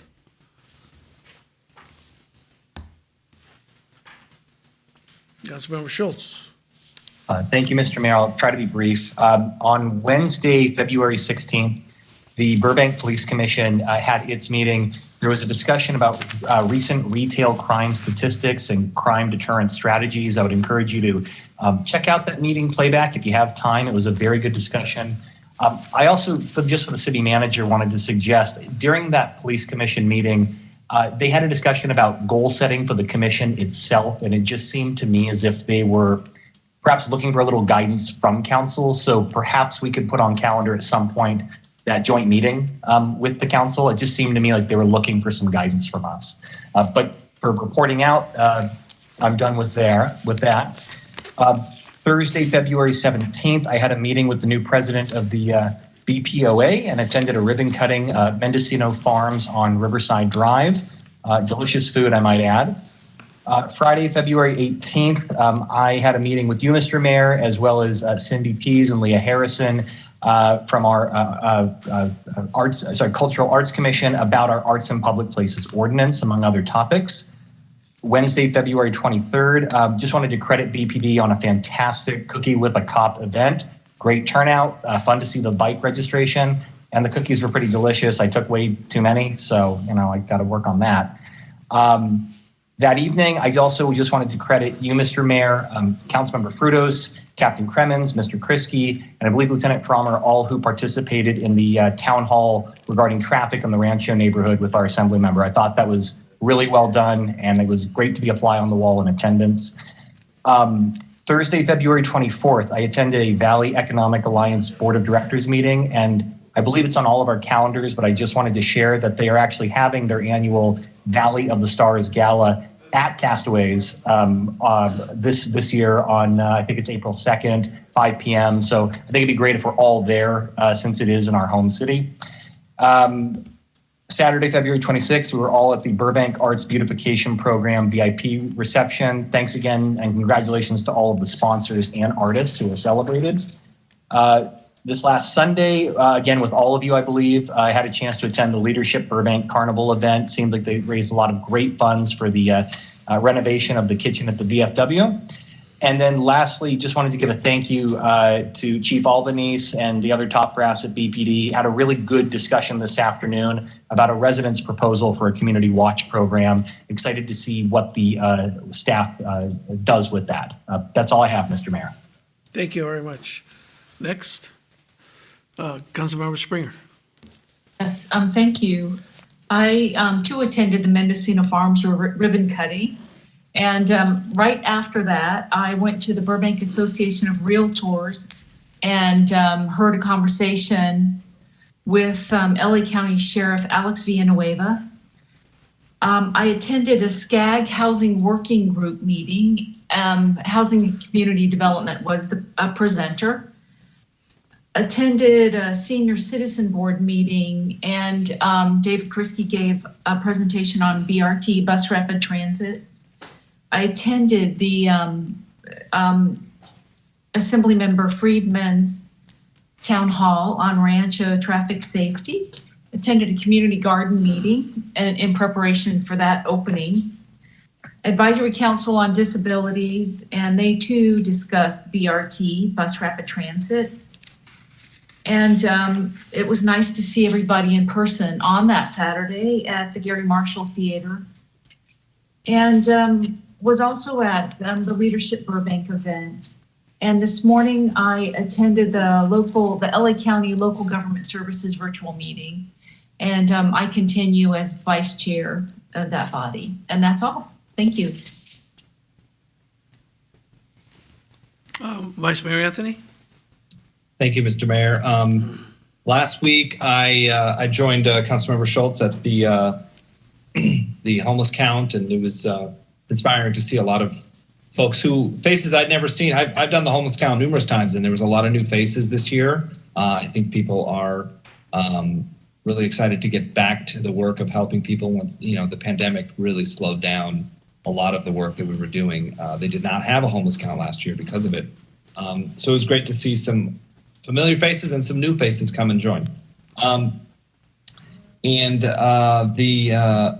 The beautification program, that was really great on Saturday. The Burbank Arts really stepped up and we have so many of those great utility boxes all around town. They're just gorgeous. And of course, Leadership Burbank, the carnival event was really fun. If I'm not mistaken, I believe they raised $6,000 that day, just over $6,000. They're revamping the kitchen at the VFW, if you've ever been down there on Magnolia. They have a great setup there. They got this kitchen in the back, and they do all kinds of events. They feed everybody. You name it. If you're a nonprofit, if you're an organization, you want to host a meal or a fundraiser, the VFW steps up but the kitchen is pretty old. So Leadership Burbank is doing a lot of work to update that and renovate it so they can do that service for years into the future. And then lastly, multiple times throughout the last few weeks, I took my son to get COVID testing at various BUSD locations. It looks like they have been operating very smoothly the last couple of weeks. It was they're much better operations than they were at the beginning. I think they've done a really great job figuring out how to tell everyone where the testing is and get it all done. And it was flawless and seamless. So thank you, Mr. Mayor. All right, I'll report out a few items. I attended the Belmont Village Senior Living Celebration Partnership with Providence St. Joseph's Medical Center. I also attended the Mendocino Farms ribbon cutting. It was already mentioned by Councilmember Schultz that we had lunch with two members of the Cultural Arts Commission, Cindy Pease and the chair, Leah Harrison. I participated in a LoSAN board meeting virtually. I was on the panel, like it was mentioned earlier. I was on the panel with Assemblymember Friedman, talking about the street safety in the Rancho area and citywide traffic safety as well. I participated in the Upper Los Angeles River and Tributaries Working Group meeting. And I want to make sure that somebody from staff gives them a call, because they're doing some work on the other side of the river over by Johnny Carson Park. And we're doing that bridge that we're going to take alongside Bob Hope, right, that goes over the river. And I asked, so are you in contact with the city of Burbank? And they said the last contact we have was 2015. So I want to start that conversation again. All right, so because they're doing work there and we're doing work here, let's try and get together, and it'll benefit both, the LA City and us as well. So I just want to encourage that we start that conversation, because I asked that at the meeting, and they said the last time we had a conversation with Burbank was 2015. Thank you very much. I also I spoke on behalf of the City Council at the Burbank Arts Beautification Program VIP reception, honoring the artists and the sponsors. And with this program, it's going to be like 60 boxes that will be painted throughout the city of Burbank. So it's an excellent program, really brings out the beauty and just makes it a capital media of the world, right? I also spoke at the Leadership Burbank Carnival event on behalf of the City Council. And yesterday, I visited Burbank High School ASB class and had a long conversation along with Viviana Garzon. She helped me. She attended along with me. And it's just great to listen to those high school kids that are involved in their politics, their school politics. And I've really enjoyed the conversation because it takes me back when I was younger. But anyway, very fruitful conversation. There are a lot of concerns, obviously, not only with speed, with all the traffic accidents that have been going on in the city. So they're going to start talking. They're going to bring it up to the school board, because I expressed to them that they're two different bodies. We're the city of Burbank, I know, and then the school board is the body that is over the schools, obviously. We work together at times. Obviously, we work together as much as we can, but the official jurisdiction of the school falls under the Burbank Unified School District. So anyway, we explained that, and now they understand it. Moving forward. Now is the time for introduction of additional agenda items. Do members of the council have any items to introduce? Councilmember Springer? Yep, thank you. I request a report from staff on a report and funding plan on including the Magnolia and Olive Bridges in a capital improvement and rehabilitation project. And number two, a report concerning accelerating the Chandler Bikeway access improvements and reconfiguration project. It's in our complete street plan on page 164. And a vision for that. Thank you, that's all. Thank you. Anyone else? Councilmember Schultz? Thank you, Mr. Mayor. I would like a first step report on a potential cool roofs ordinance modeled after that of the County of Los Angeles. Thank you. Vice Mayor Anthony? Yes, I'd like a first step report on the elimination of fares on the Burbank bus. Okay, thank you. And I'd like to request a discussion item to give staff direction for the exploration of a media jobs fair. Were you writing really fast? Were you writing them down fast? Okay. I'm writing fast and quick, but I have everybody's down. Thank you. Excellent. Anything else? All right, that's enough, right? So let's see, we now adjourn the meeting in memory of City of Burbank resident and former Burbank Unified School District Board Member Bill Abbey to Tuesday, March 15th for a regular meeting through an online meeting process. The public may view the meeting online or on television and will be able to provide public comment in the following 3 ways: by leaving an e-comment on the city webpage, by emailing the city council directly, or by calling in directly to the city council meeting. Thank you and good night. Be safe out there. Thank you, everybody.